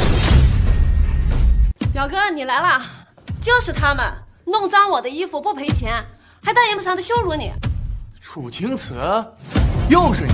不是我不给钱，是你表妹狮子大开口，20万的衣服要我100万。我虽然不差钱，但我还不想当冤大头。你个臭婊子！别以为绑上了季行渊，就以为我治不了你是吧？竟然敢欺负我的家人！表哥，他和季二爷有关系啊？这个人就是刚被我休弃的下堂妻，季行渊估计就是玩玩他，别怕。哼，原来你就是我表哥的前妻呀！听说是在工地搬砖的泥腿子，怪不得这么脏呢。你们还真是不是一家人不进一家门啊！赵锦成，我当初真是后悔下嫁给你，总有一天我会让你跪着求我回头。你算个什么东西？我表哥现在的女朋友可是大家名媛宋倩倩，你连她的小拇指都比不了，还妄想我表哥回头？做你的梦去吧！表哥，这几天怎么不见你带倩倩姐过来？我还给她留了几条限量款的裙子呢。赵锦成，你不会还没给你家人说实话吧？宋倩倩现在可是季大少的女朋友。也难怪你要瞒着，毕竟戴绿帽子这种伤自尊的事情，你也不好开口哈。闭嘴！表哥，对不起啊，我也不知道宋倩倩她是这种人。楚青河，少废话！别以为绑上了季行渊这个高枝，你就能在青州横着走。难道不是吗？我季行渊的人不能在青州横着走。二爷，您怎么在这儿呢？我不在这儿，怎么能看到你这么威风呢？什么？表哥，你叫他什么？你莫非就是季行渊季二爷？二爷，求您高抬贵手，放了我赵家。死到临头了，还在到处欺负弱小。我今天要是放了你们，以后还不知道多少人要被你欺负。二爷，是我狗眼看人低，你大人有大量，放过我。你不用求我，自己申请离职吧。二爷，要是季行辞退了我，那这个整个青州就没有人要我了呀。你嚣张跋扈的时候，就该知道是这个下场。还不赶紧滚，别碍了二爷的脸。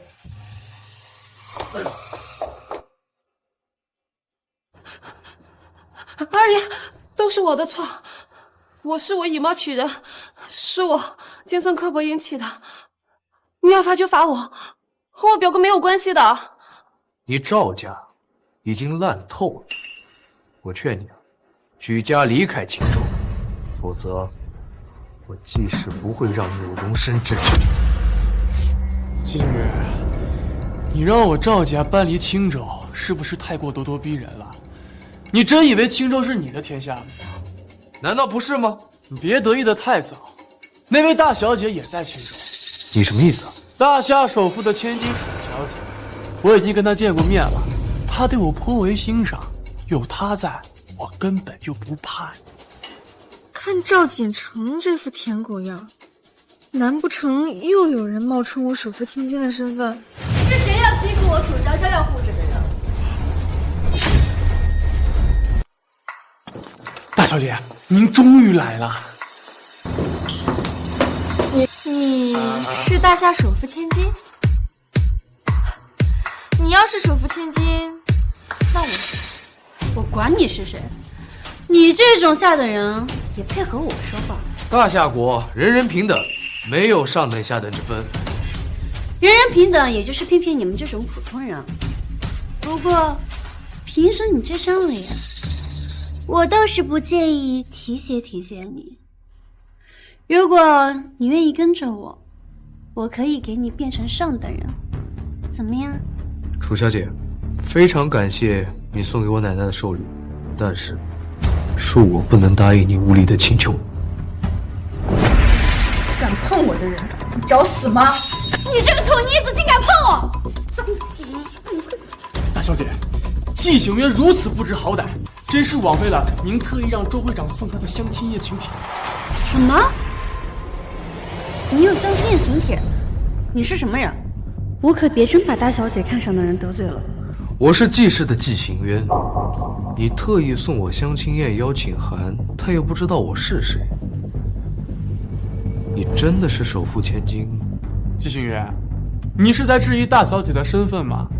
大小姐不过是一时兴起给了你个相亲宴请帖，你以为凭你的身份，真的能让大小姐特意的记住吗？赵锦成，你刚被宋倩倩骗过，竟然还不长记性，是什么让你认定这个女人就是首富千金？楚青瓷，你别以为傍上了季行渊就可以居高临下的质疑我。我赵锦成是那么容易被骗的吗？看清，这是大小姐给我的相亲宴请帖，能拿得出请帖的人，怎么可能不是大小姐？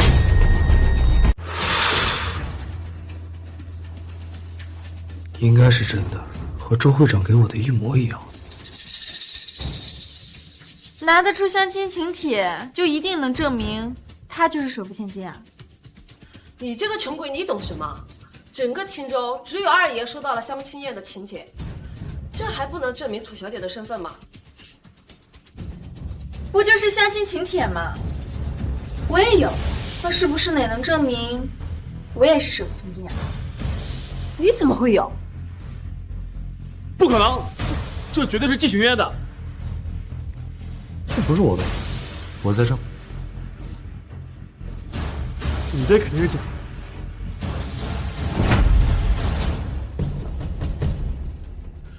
这怎么一模一样呢？这请帖我发出去了3张，也没有什么可稀奇的。说不定这女人陪谁睡了一晚，把别人请帖偷过来了呢。3张，我有一堆。造假能不能不要这么不正派？不是造假，都是真的。你到底是什么人？你真的是大夏千金吗？赵锦成，你竟敢怀疑我！我刚才已经联系好了周恒，他马上就到了。等他到了之后，到底谁是真谁是假，自然也就知道。你还认识周恒？周恒在你们眼中是青州一手遮天的大人物，不过在本小姐眼里，只不过是我们楚家的一条狗而已。我认识很了不起吗？你确定你说的是北方商会会长周恒？那是当然，也不是什么阿猫阿狗都会陪我记住名字的。大小姐，我不是要故意怀疑您的，都是因为他故意混淆视听，是我错了。算你识趣，本小姐不跟你一般见识。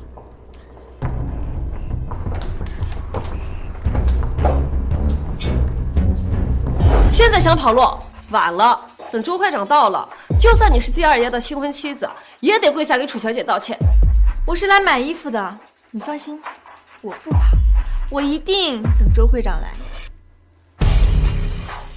这店里的衣服不卖给你，少碰。我提醒你一句，这家店是季氏，不管周会长来不来，你已经被我辞退了。这家店以后和你没有半毛钱关系。表哥，楚小姐，您能不能帮帮我表妹？季行渊，看在我的面子上，你就别和他一般见识了。毕竟你和赵锦成都是我的待选未婚夫，当着我的面那斗可不太好。楚小姐，我不管你是真的还是假的，我都不是你的待选未婚夫。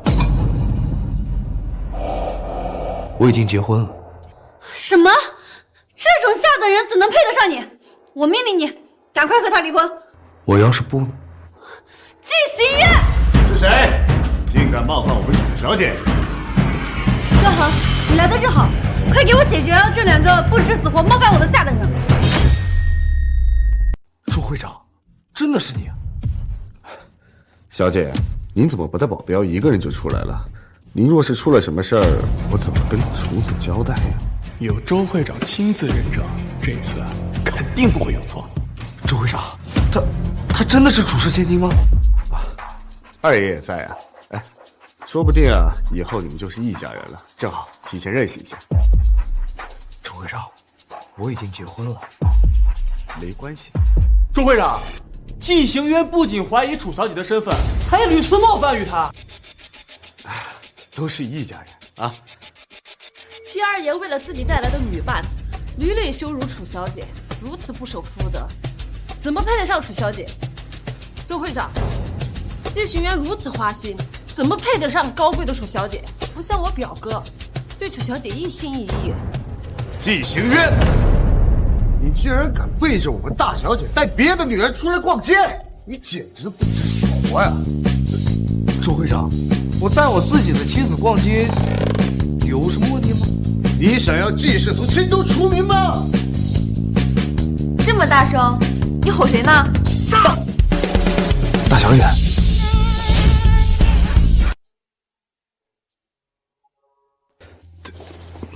我以为季行渊背着您带别的女人出来逛街呢。是吗？我还以为这几天不见，您老眼昏花的，认不清我是谁。怎么会呢，大小姐？我就算是忘了自己的模样，我也不可忘了您的呀。哼，那你跟我解释一下，那位是怎么回事？那个是楚娇娇，是您二伯刚认回家的私生女。一个私生女而已，不好好夹着尾巴做人，竟敢骑到我头上来。要不我现在就戳穿她的身份，回去禀报楚总，把她送回去。不用，我倒要看看还要耍什么花样。周恒，你们两个在这窃窃私语什么呢？你不会也喜欢上这个女人了吧？周会长，那个事情的经过呀，我已经了解清楚了。既然是误会一场，那这件事儿就到此为止吧。不是误会，这个穷鬼竟然用他肮脏的手碰我，快让他跪下跟我道歉。小姐，时候不早了，咱们回吧。好啊，周恒，你竟敢护着他！我总算知道这个女人哪来那么多相亲宴的邀请函了。说，你跟他是不是有一腿？是不是你给你胡说什么呢？根本就不是一个世界的人，根本配不上呀！就是这个穷鬼和周会长都不是一个世界的人。楚小姐，您是不是误会周会长了？这楚青瓷就是个泥腿子，他怎么能配得上周会长呢？都给我闭嘴！你竟敢吼我！我要告诉我爸！能管得住周恒的人，可只有楚华腾一个。楚小姐，您是说您要跟大夏首富通电话吗？我能有幸在此旁听吗？别忘了你自己的真实身份。走。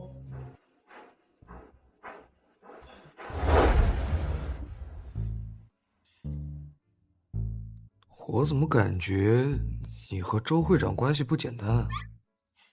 当然不简单了。周恒是我爸给我培养的助理，这北方商会就是为了锻炼他而组建的。人家真正的楚小姐都出现了，你还不承认啊？那个女人是假的，她是我二伯的私生女，所以周恒才会对她那么客气。你又来了。我说实话，你又不信。这样，我去给张连海打个电话，让他叫人接手一下这家店。你去挑几件衣服。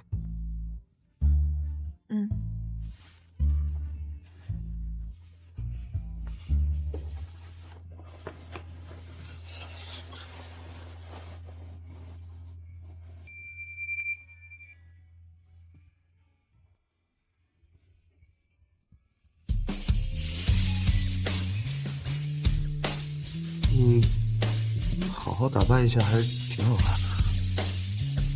那当然了，楚华腾年轻的时候可是被《时尚周刊》评为全球最帅富豪。我是他的女儿哎，肯定也不会差呀。行了，你明天就穿这个去投标会吧。什么投标会？当然是城西开发区项目投标会喽。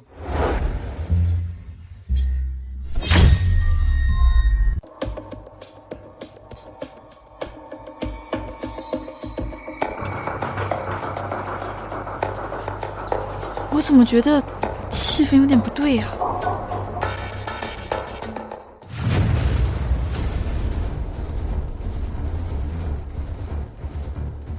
早就听闻首富千金屈尊来到咱们青州，这下终于见到真面目了。哎，他作为大夏第一名媛，实在太低调了，时至今日都没有任何媒体拍到他的正面，怎么感觉气场有一点弱？你就是别拉着我们，要是惹怒了他，整个青州都挡不住他一根小拇指。参见大小姐。参见大小姐。楚小姐，您今日美丽的耀眼。季行渊，你现在知道我和楚青瓷之间的差距了吧？我楚娇娇今日再给你一次机会，就冲着你这副美丽的皮囊，我再问你一次，你确定不和他离婚，接受我吗？看来你今日又要被抛弃了。他不会，你以为所有人都跟你一样嫌贫爱富啊？你凭什么这么自信？你也看到了，今天在场的各位都是青城有头有脸的人物，那面对楚小姐还是要俯首称臣。如果没有季行渊，你根本就看不到这个世界。你这种下等人跟楚小姐这种高高在上的人物相比，任何人都会选择楚小姐，对不对？那我们就看看他到底会选谁。我确定，我不会因为权势就和楚青瓷离婚。小丑，好，不愧是我看上的男人。季行渊，你真是不知好歹，枉费了楚小姐对你的一片真心。季行渊糊涂啊，季氏要完了。楚家可是大夏第一豪门，整个青州都不够他们塞牙缝的。季行渊何必要在这种事情上刚正不阿呀？当年若非二爷伸出援手，我或许还在摆地摊儿。二爷，可惜了。季行渊，你看见了吧？只要我勾勾手指，这个世界有的是人愿意做我的狗。只可惜，这群人里面没有季行渊。楚青瓷，你如今只不过是仗着季行渊才能站在这里和我说话。像你这种小的不能再小的人物，我都懒得惩罚你。大小姐，季氏没有对您不敬的意思，这一切都是我自己的决定。好了，不用解释。等我把你引以为傲的季氏从荆州除名，再把你的傲骨一寸一寸的打断，你自然会哭着来求我的。你大可以试试。楚小姐，大夏国5大设计师的中原，我竟然见到他了。钟先生，你不是已经答应我要帮助季氏拿下项目的吗？二爷，我很抱歉无法履行之前和您的约定。楚氏对我有提携之恩，所以我只能为楚小姐效力，请您理解。这只是我对付你们季氏的第一步。不愧是楚家千金，连中原都要对他俯首称臣。小小的青州竟敢也有人忤逆我，今天我就会让你们亲眼看看对付我们楚氏是什么样的下场。我青州张家愿做楚小姐马前卒，斩杀季氏。我安城赵家愿做楚小姐马前卒，斩杀季氏。青州林家愿做楚小姐马前卒，斩杀季氏。我青州叶家愿做楚小姐马前卒，斩杀季氏。王总，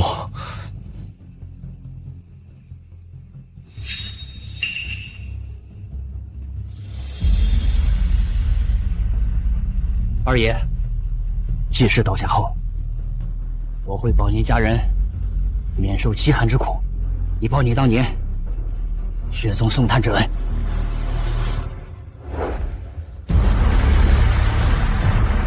青州王家要楚小姐马前卒，斩杀季氏。谁没有受过我季家的恩惠？现在却要做斩我季氏的刀！季行渊，在慈善晚宴上，你当众下我张璇的脸面的时候，你早该想过有这么一天。张璇，你的脸面明明是周恒下的，你怎么不去找他？你不过只是一个欺软怕硬的小人，就别把自己的理由说得那么冠冕堂皇。楚青瓷，这季氏都要覆灭了，你明天都有可能睡大街了，你赶紧想想你明天睡哪儿吧！啊，季行渊，长江后浪推前浪，你们季氏在青州已经霸占太久了，是时候给后人让让路。二爷，商场如战场，大家不讲感情，只为利益。好一个只为利益！季行渊，你现在后悔拒绝我了吧？既然我遵从自己的内心，做出了选择，无论什么结果，我季行渊都认。汉人摧眉折腰事权贵，使我不得开心颜。可惜了，英雄末路啊！我不认。楚娇娇，你敢不敢和我赌一把？我赌你一定不能得偿所愿。我赌西城开发区项目中标的人一定是季行渊。青子，此事与你无关。我心里有数，你放心。就凭你，凭什么和我赌？就凭我是慈青。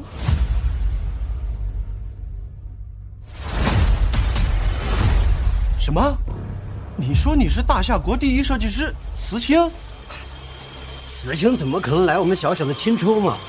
还真有可能。我们青州的地标就是慈青设计的。不可能，打败我的慈青明明是个男人，而你是个女人。你看到的只是我为了躲避我爸的追捕伪装的身份。你是慈青又如何？不过是个打工的，你配合我上一个赌桌吗？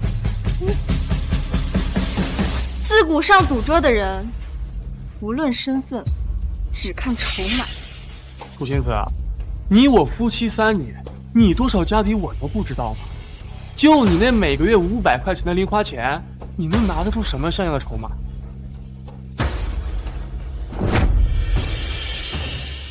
他拿不出，我拿得出。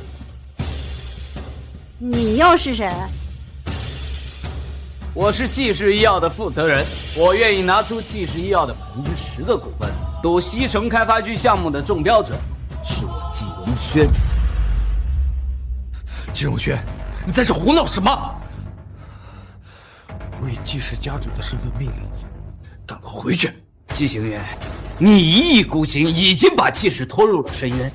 你别想拿季氏家主的身份来弹压我，知道吗？有意思，我还没有开始下手，你们就已经开始内斗了。既然你如此有底气，那我就拿出这张100亿的卡和你赌，亮出你的底牌吧。我身边站着真正的慈青。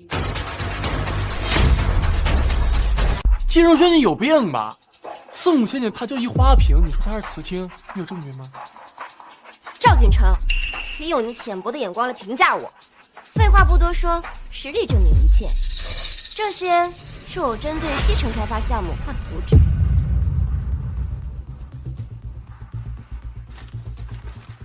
妙，妙，我自愧不如。废物东西！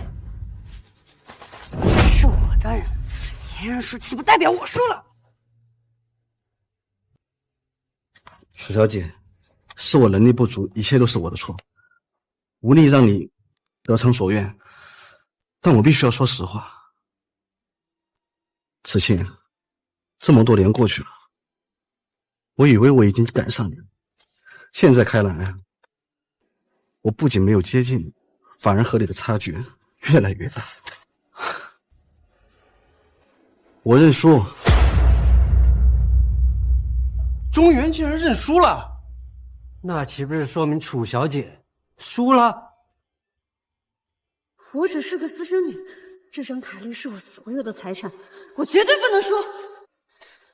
楚青子，你不是要和我赌吗？好，我接受，亮出你的筹码吧。我用北方商会1%的股份和你们。北方商会？你怎么可能有北方商会的股份？整个北方商会都是我的，我用北方商会1%的股份和你赌，奇怪吗？楚青子，你不会又要说你才是首富的千金吧？你若不信，可以打电话问问周，看看我可不可以用北方商会1%的股份跟你赌。可以。周会长竟然说可以，赵景成不是说他前妻一直是个泥腿子吗？看来这个女人不简单啊！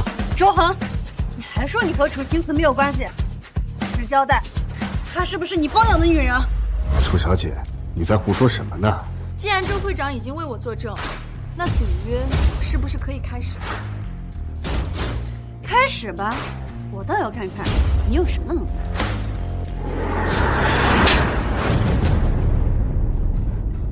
你凭什么打我？二弟，管好你的女人。穷鬼就是粗俗，看来我跟你离婚是对的，不然带你来这种场合只会丢尽我的脸面。贱女人，你以为你是谁？你偷了我的设计稿，冒充我的身份，我不能打你吗？你胡说！啊，这设计稿是你偷的？有什么证据证明这设计稿是你的？我没有证据能证明这些设计稿是我的。哎，你们都听到了吧？他说他没有证据。我看你如此云淡风轻，胸有成竹，我还以为你有什么能耐。但我能证明这些设计稿不是宋倩倩的。你知不知道，你拿走的设计稿不全？不可能！我这些设计稿就是全部的。这份设计稿我看过，大致将西城所有的区域都囊括了，应该不会是残缺的吧？怎么样，楚青瓷？中原大师已经说了，你还有什么可狡辩的？从我的设计稿丢了那几张开始，我就已经防着你。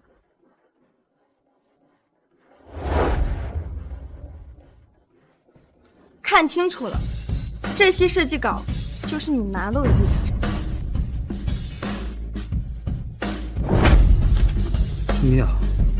妙啊！你这是结合了西城历史文化，想要打造传闻中的菩萨街吗？你还是挺专业的嘛，看了2眼就明白了我的想法。这么说起来的话，这个设计稿确实不全，你怎么说不少？是他，明明是你偷了我的设计稿，反倒是过来咬我一口。楚青瓷，你也没办法证明这个设计稿就是你画的吧？你还真是不到黄河不死心啊！你少在这儿当搅屎棍！等等，中原，你认识这个戒指吗？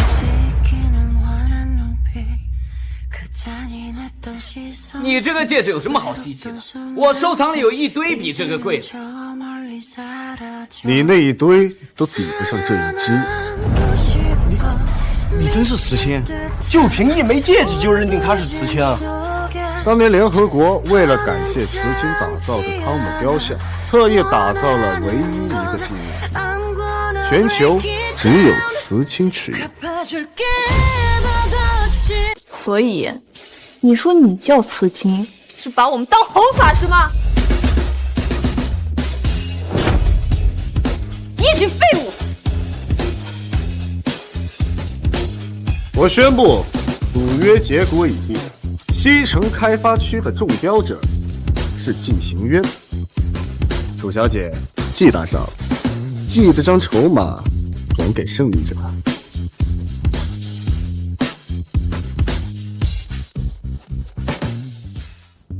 我们赢了，谢谢你坚定的选择我，这是谢礼。楚青子，你为什么要隐瞒你的身份？我从始至终都没有隐瞒过我的身份，我说了，是你不信。可笑的是，我竟然以为他是你腿子，没想到真正的紫微星竟然在我身边，我却有眼无珠。赵锦成，你盗窃慈青的设计稿，行径极为无耻。我现在以北方商会会长的身份，将你逐出北方商会，永不合作。来人，把他们两个给我扔出去！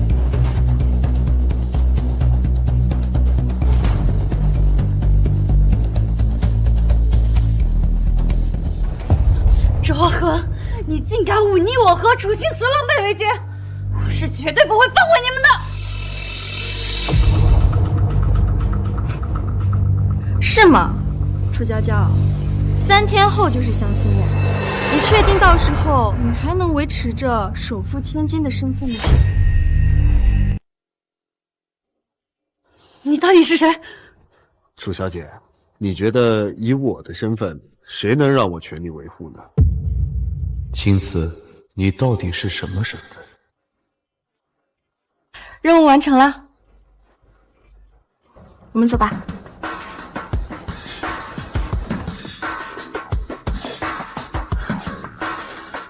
不可能，不可能！我爸说过，表姐早就失踪了，不可能是表姐，不可能！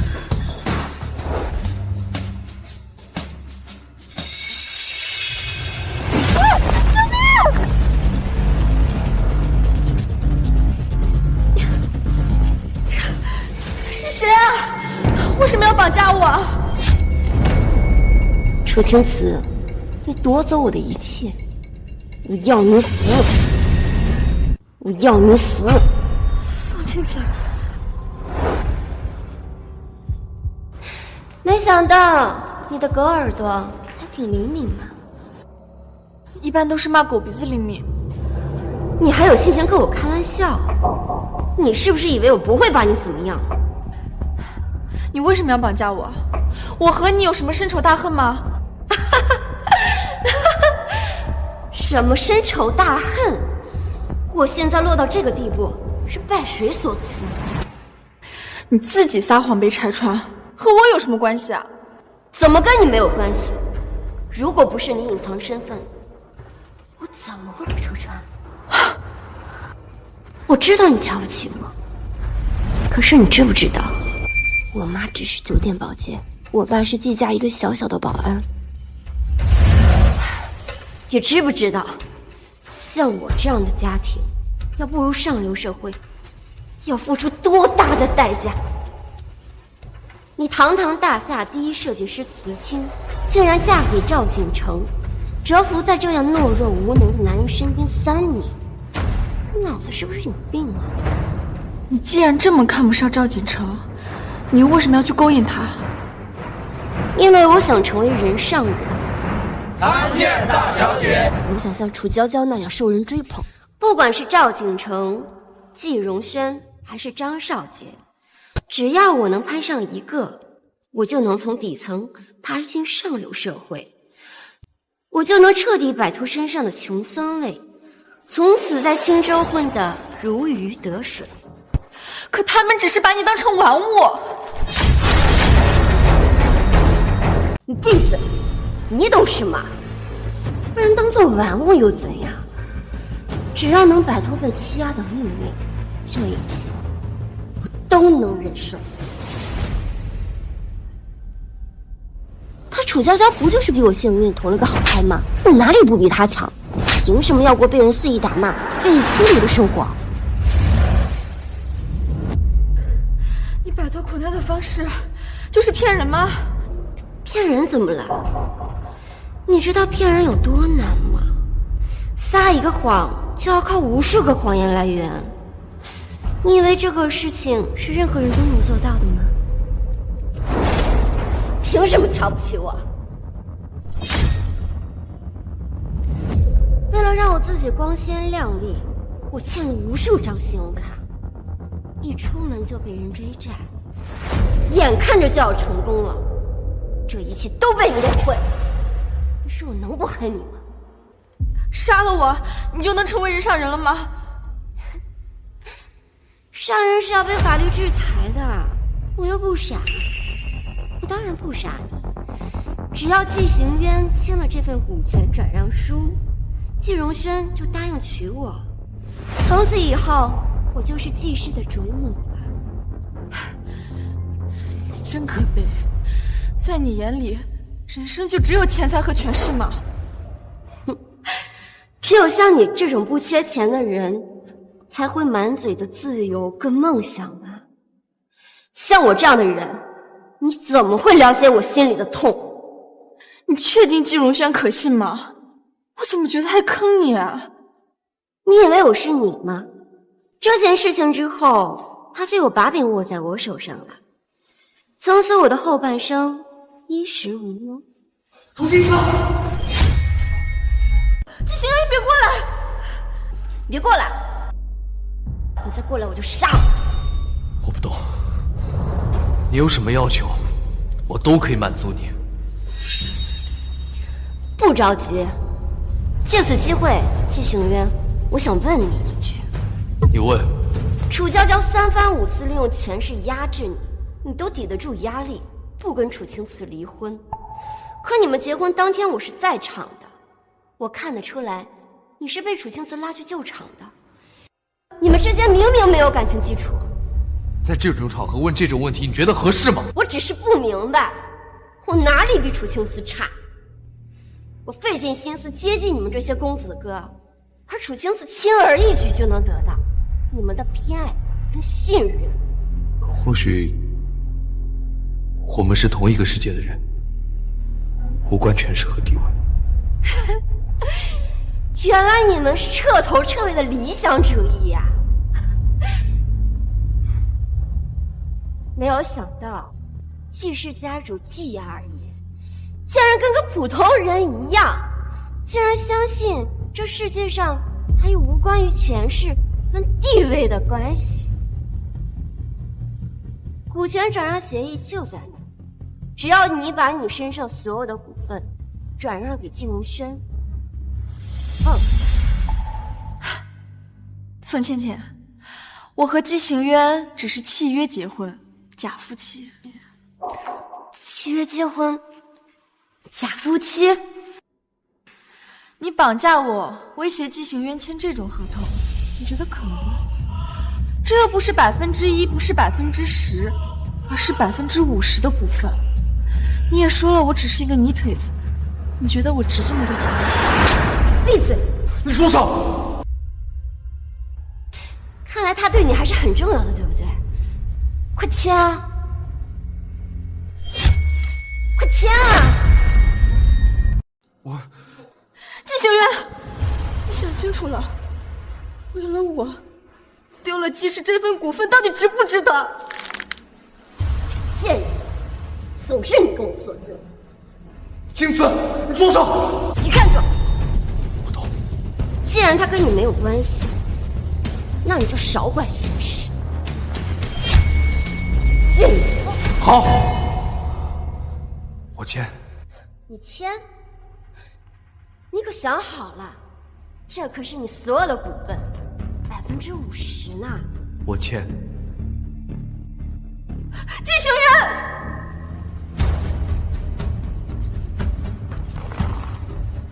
不过就是些生不带来死不带去的身外之物。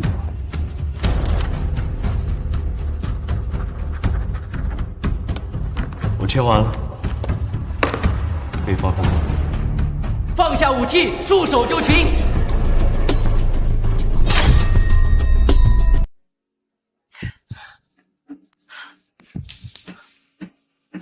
二少爷，没事吧？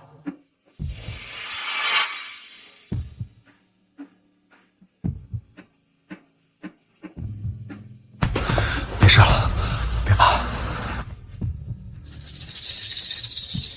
季如轩，是你报的警，你怎么能这样对我？明明是你！个贱人，竟然敢绑架我弟媳！他跟你有什么仇，有什么怨？闭上你的嘴，我会让律师争取帮你减个刑。宋倩倩，人在做天在看，你以不正当的手段谋取私利，终究不是长久之道。走。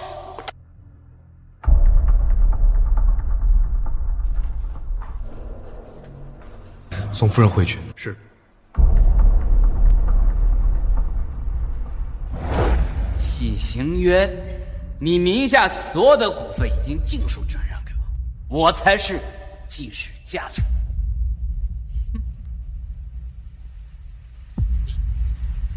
干什么？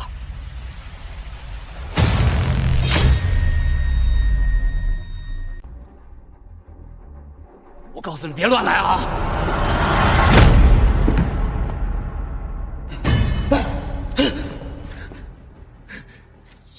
季行渊，你想要股份，我可以给你，但你千不该万不该把主意打到楚青瓷身上。我错了，二弟，你放过我好吗？放过我！他只是无意被我卷入其中的两个人而已，你和我和他没有关系。妈，我走，我以后再也不敢了，以后再也不敢了。那你就留在这儿好好反省吧。希望上天会保佑你，被人发现。要是没人发现我怎么办？我会死！哎，二弟，放过我！二弟，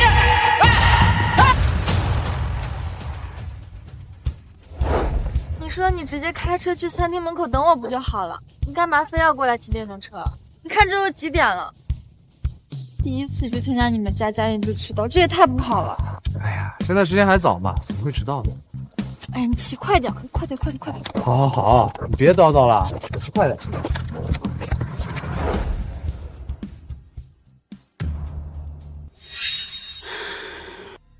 哟，我以为今天二弟不来了。没想到大家到的这么早，不好意思啊，让各位久等。这桌子没有你们的位置，去旁边坐。季荣轩，你别欺人太甚。让奶奶和三叔公等那么久，到底是谁欺人太甚？荣轩，给你弟弟留点颜面。奶奶，2把空椅子，其中1把要留给二叔公，并非我故意为难二弟，实在是椅子不够，我才如此安排的。好，行渊跟奶奶、三叔公道歉。我可受不起。二表哥，我可听说楚氏那位大小姐可看上你，要和咱们季氏结亲。哼，你竟然为这个女人给拒绝了！一飞冲天的机会就在眼前啊！你不好好把握，反而沉溺在小情小爱当中，你能成什么大事啊？我听闻季老太爷去世后，季氏差点被3大家族并吞，还是季行渊力挽狂澜。那时候他还不到20岁吧？三叔公倒是能成事儿，怎么不见那时候三叔公站起来？这有你说话的份吗？你为了一个女人，心甘情愿把季氏一半的股份拱手相让，你实在太让我失望了。好在荣轩的身体里还流淌着季氏的血。假如哪一天有一个流浪汉绑架了这个女人的威胁，你是不是准备把季氏交给流浪汉呢？这女人平平无奇，怎么就把二表哥你迷得神魂颠倒了？这二表哥你以前明明是最不近女色的呀。家族的传承不靠勤奋，靠能力。荣轩不论用什么手段从你手中拿到了股份，你就要认。如今荣轩才是家主，他说的话你要听。我们不讲情分，只看能力。哎，二叔公肯定又把今日家宴给忘了，那我们就先不等他，我先来。这个呢是我特意找人搜集的几条兵种玉镯，我给大家分一下。还有我，哎呀，偶然间啊得到了一坛100年的女儿红，今天啊特意带来给大家尝尝。你俩有心了。奶奶，三叔公。哼，谁是你叔公？你可别乱叫。三叔公，青瓷是我的妻子，他叫你一声三叔公有什么不妥？他这种身份，也配跟我们同桌吃饭？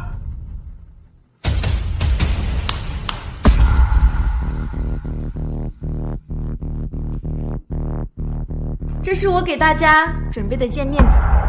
二哥已经没钱了，你一个靠他吃饭女人，能送什么像样礼物？我倒也不用靠他吃饭，我自己有钱。你倒是把礼物拿出来呀，我倒要看一下你送的是什么东西。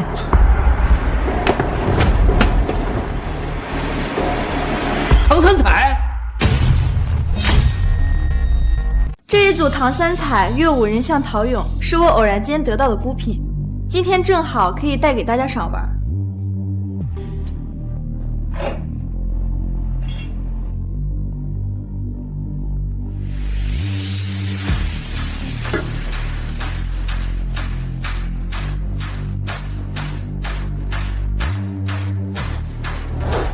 这可是唐三彩，一只都很难得，而这里有足足7只，而且是成套的，价值连城啊！你居然还舍得？大家开心就好。大表哥，这女人出手这么阔绰，不像你口中的泥腿子呀。肯定是二表哥给他的钱，这不过就是左手倒右手，面子里子都让他给赚了。这女人可真够劲。大哥，你没和大家说明青瓷的身份啊？我的妻子青瓷是大夏第一设计师慈青，应该不用我资助她送礼吧？慈青，二表哥，你说她是慈妻，这怎么可能？等过几天竞标会的消息放出来，你们自己去打探一下就知道是真是假。大表哥，二表哥说的是真的吗？你竟然是大夏第一设计师慈青，哇，好酷啊！这礼物既然是二表嫂送的，那我就先收下了。等等，我的礼物还没送呢。表妹，你这一声二表嫂啊，叫得太早了，不如看看我送的。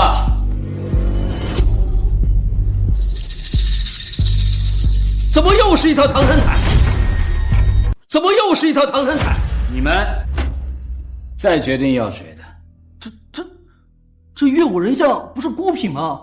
怎么会有2套一模一样的？这肯定有一套是假的。要是二叔公在就好了，他可是古董鉴定专家，这一眼就能看出来哪个是真的，哪个是假的。这还用鉴定吗？啊，大表哥送的肯定是真的，哼，他送给我们的肯定是假的。哼，亏我还叫你二表嫂，竟然敢骗我！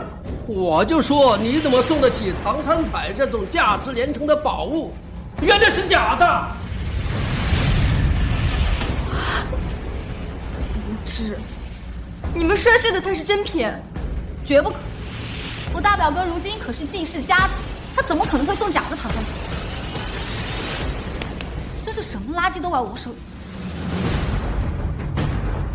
塞！大表哥，这个假的我也帮你摔了。奶奶，青瓷送的不可能是假的唐三彩。奶奶，别让假货脏了您的手。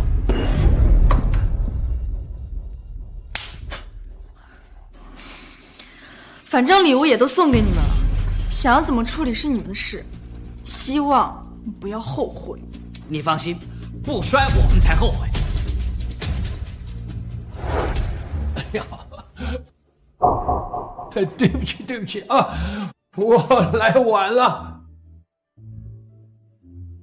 二哥，你是不是又看上什么价值连城的古玩，把我们的家宴给忘了？唉，没忘，我这不是来了吗？啊，哎，这是些什么鬼东西啊？赶紧拿出去扔了啊！二叔公，这可是大表哥特意买来送给我们的唐三彩，您怎么能说是垃圾呢？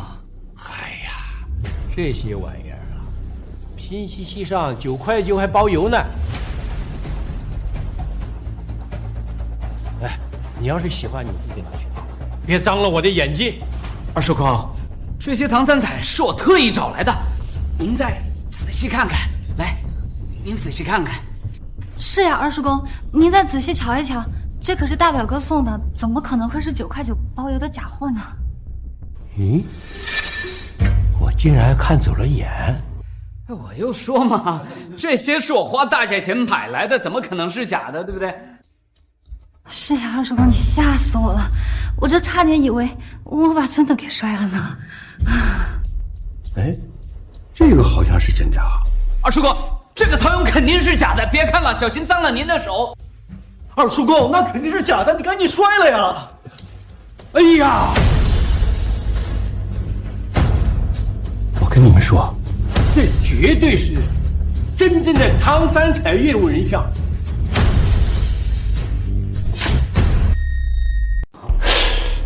哎，传闻这个东西一套有7个，怎么现在就剩这1个了？二叔公，您仔细点脚下呀。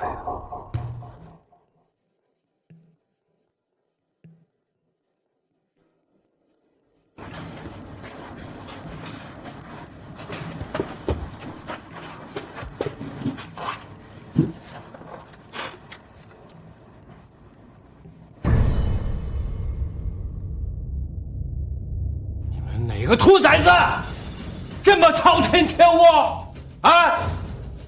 完整的唐三彩业务像，那可是价值连城啊！现在摔了以后，就剩下这么1个了。二哥，不是吧？这地上的绝对是假的呀！对，您看，我这个，看，您看。这些是荣轩送的，这才是真的，这些都是垃圾。我看了一辈子的古董，我还能看走眼吗？你这是在质疑我的眼光是不是？谁摔的？他摔的。二叔公，又不是我一个人摔的，你怎么指导我呀？对了，大表哥还有表妹，他们都摔了，一人摔了2的。一个都是有眼无珠的东西，即使要是交给你，我看呐，早晚都完蛋。二叔公，今日是家宴，咱们先坐下吃饭。吃什么吃？哪有心思吃饭？夫家之宝，都让你们给摔了，哎，一个一个的，就跟没事的人一样，是不是？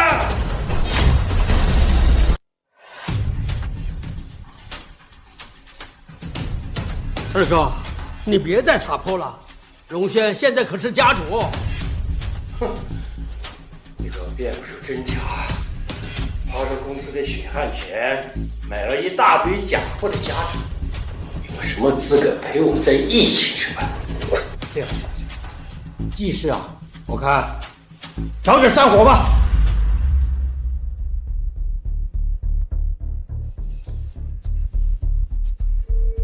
哎，这个就是送给我的吧？是的。啊，这心燕呐，真好，这眼光真的不错啊！老二，你够了，都坐下吃饭。服务员，再加一把椅子。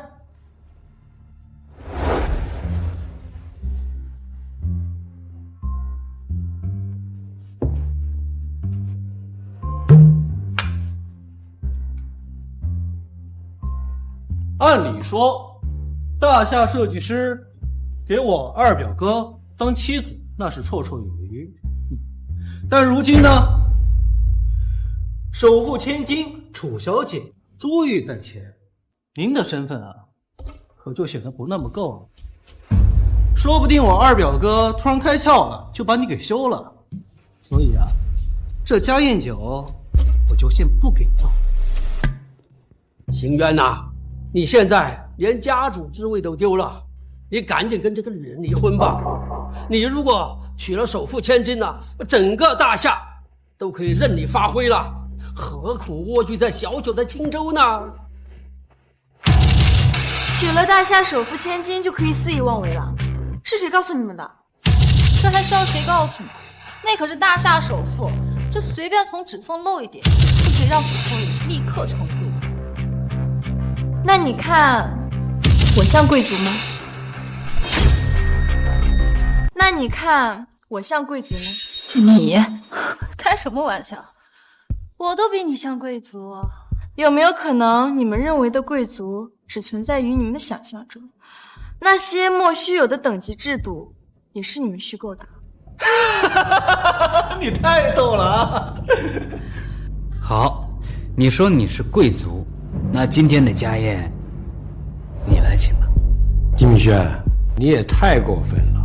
这儿的餐厅是会员制，没有他们的 VIP， 就算你有钱，人家也不会收的。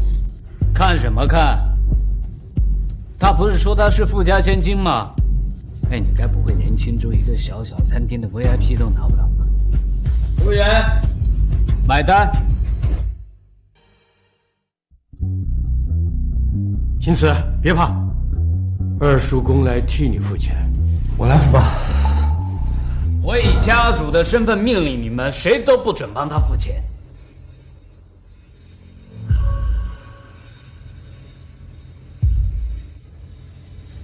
没事的，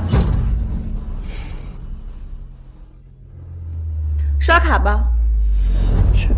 客人，我们店只接受 VIP 账户付款，一般的银行卡用不了，请您出示您的 VIP 卡。我没有。你没有？没有你还恬不知耻的说你来付钱？我真是头一次见比我还能装的人。你们只要隶属于北方商会，这张卡就能用，你尽管刷。这，你没看到他的表情吗？别装了。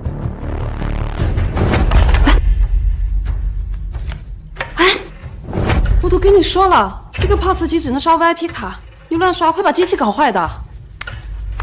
好，饭钱没付成 ，POS 机给人家刷坏了。注意，大夏国唯一至尊 VIP 贵客已到本店。这广播里播的不会是二表嫂吧？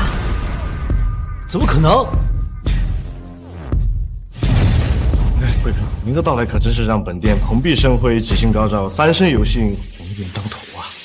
我只是来消费的，这是我的卡。不用，今天姐在本店消费全部免单。哎，这张卡连 VIP 卡都不是，凭什么免费啊？哎，这您就有所不知了。VIP 卡可是本店最普通的入门卡，而这张卡是北方商会本店发行的最高级别的至尊卡，所有隶属于北方商会的企业和店铺都免费消费。别免单呀，有人想买单不是？对啊，他的钱我可不付。不就是一顿饭钱吗？我来付，刷卡，买单。先生，你的卡已经被冻结了。怎么可能？季荣轩，你涉嫌经济犯罪，请跟我们走一趟吧。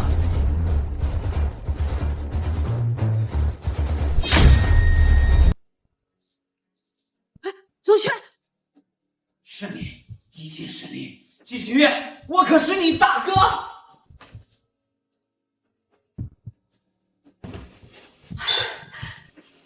奶奶，这可是你说的，不看情面，只看能力。这是你设好的套，等着季荣轩去钻，是不是？是，家族越大，根就越烂。我不能让季氏就这么烂下去。好，好，好，真是我的好孙哎！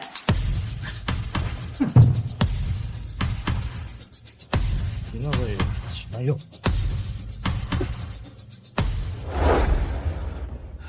青子，季家我已经梳理干净了，以后不会再有人违背我的意思伤害你了。我知道。我想送你离开青州2天，等相亲宴过后，我再把你接回来。为什么？周恒不是已经站在我们这边了吗？我怕大小姐对周恒施压，我不知道她会怎么选择。我们和楚娇娇对峙过，楚娇娇不是真正的富家千金，那位大小姐太过神秘，从头到尾都没有露过面，感觉很不简单，我心里有点忐忑。你放心，我不放心，只有送你离开，我才能放心。或许等相亲宴上你真正见到我的那一刻，才会真的相信我就是那位大小姐。好，我答应你，离开青州。我去参加相亲宴只是为了争取大小姐的谅解，你放心，我绝对不会像赵景琛一样抛弃你的。我相信你。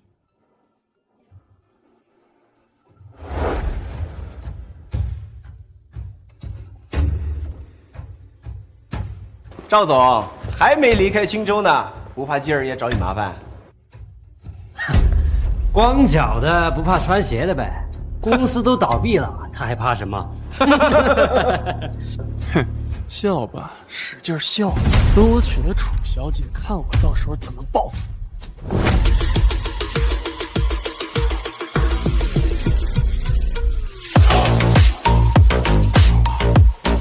整个宴会厅只有她一位女性，她果然是大小姐。哎呀，周恒模棱两可的态度老是误导我。您终于来。是景琛啊，听说你最近过得不是很好。楚小姐，自从上次投标会之后，季二爷和周会长就联手打压我。赵锦成，你可真会往自己脸上贴金。就是小小的一个赵家，哪里值得季二爷和周会长联手打压？楚小姐，您能不能为了我向周会长求求情，就放过我们赵家吧？小事，待会儿见到他，我会跟他说的。嗨。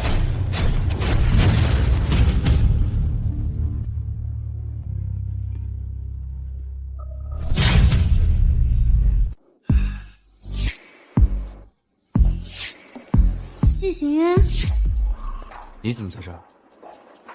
这本就是为我举办的相亲宴，我怎能不来？是吗？季行渊，你未免也太能装腔作势了吧？楚小姐跟你说话呢，你竟然爱答不理。你们愿意捧她臭脚就捧着，别来碰瓷我。小丑。扬州少主到。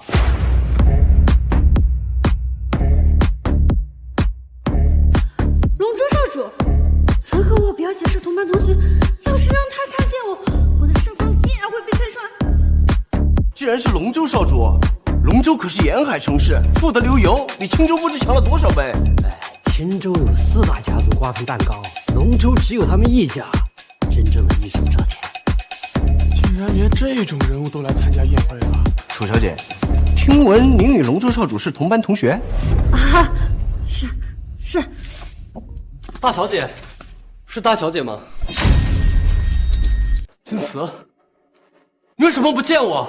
青瓷？他叫的是青瓷吗？说起来，我竟然不知道我的表姐叫什么。家主到。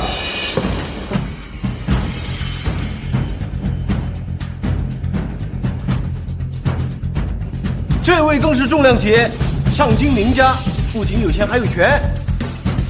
哎呀，我们是彻底没戏了。想什么呢？我们本来就是跑龙套，来凑热闹。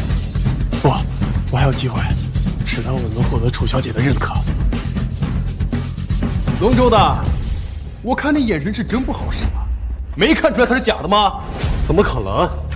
她是相亲宴上唯一一个女性。我看她背影就能看得出，她并不是青瓷。说吧，你到底是谁？如此畏畏缩缩，还敢装大小姐？竟然是假的！你是什么人？什么？这个女人是假的？竟然不是大小姐！贱人，竟然敢骗老子！竟然敢骗老子！我从来没有说过我是大小姐，我只说过我是楚氏千金。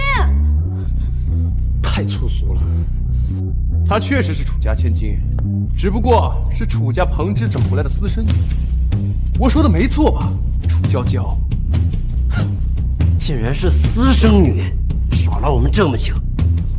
真正的大小姐到底在哪儿？这位才是大小姐，这背影我一眼便认出来了。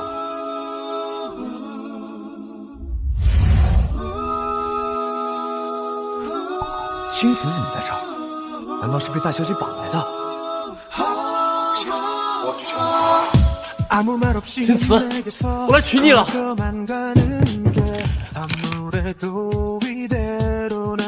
俗不可耐。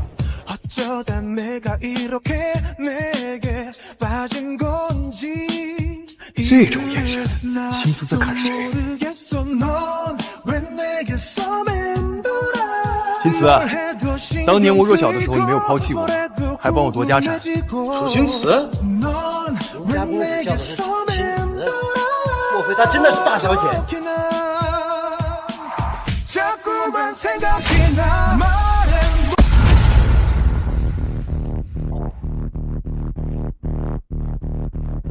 青瓷，这些是博物馆、建筑公司、海外小岛的资产归属，还有这个玉佩，是你当年给我的信物，我一直保存到现在。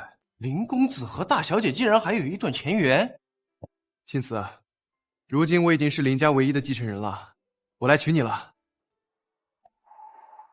原来你真的没有骗我，原来你真的是大小姐，是和我有着天渊之别的大小姐。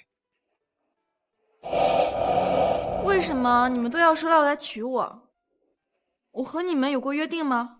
我记得没有吧？青瓷，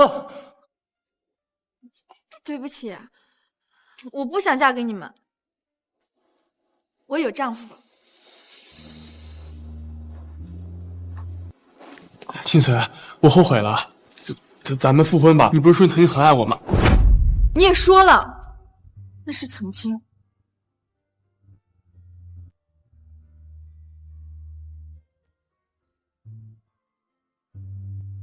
我叫楚青瓷，今年25岁，学历没有。我的车是电动车，我目前在工地工作，每月500零花钱。季先生，你愿意跟我回家吗？ 울부짖음 속에 더는 참지 않아 원하는 건 I'm gonna break it down 갚아줄게 더 거칠게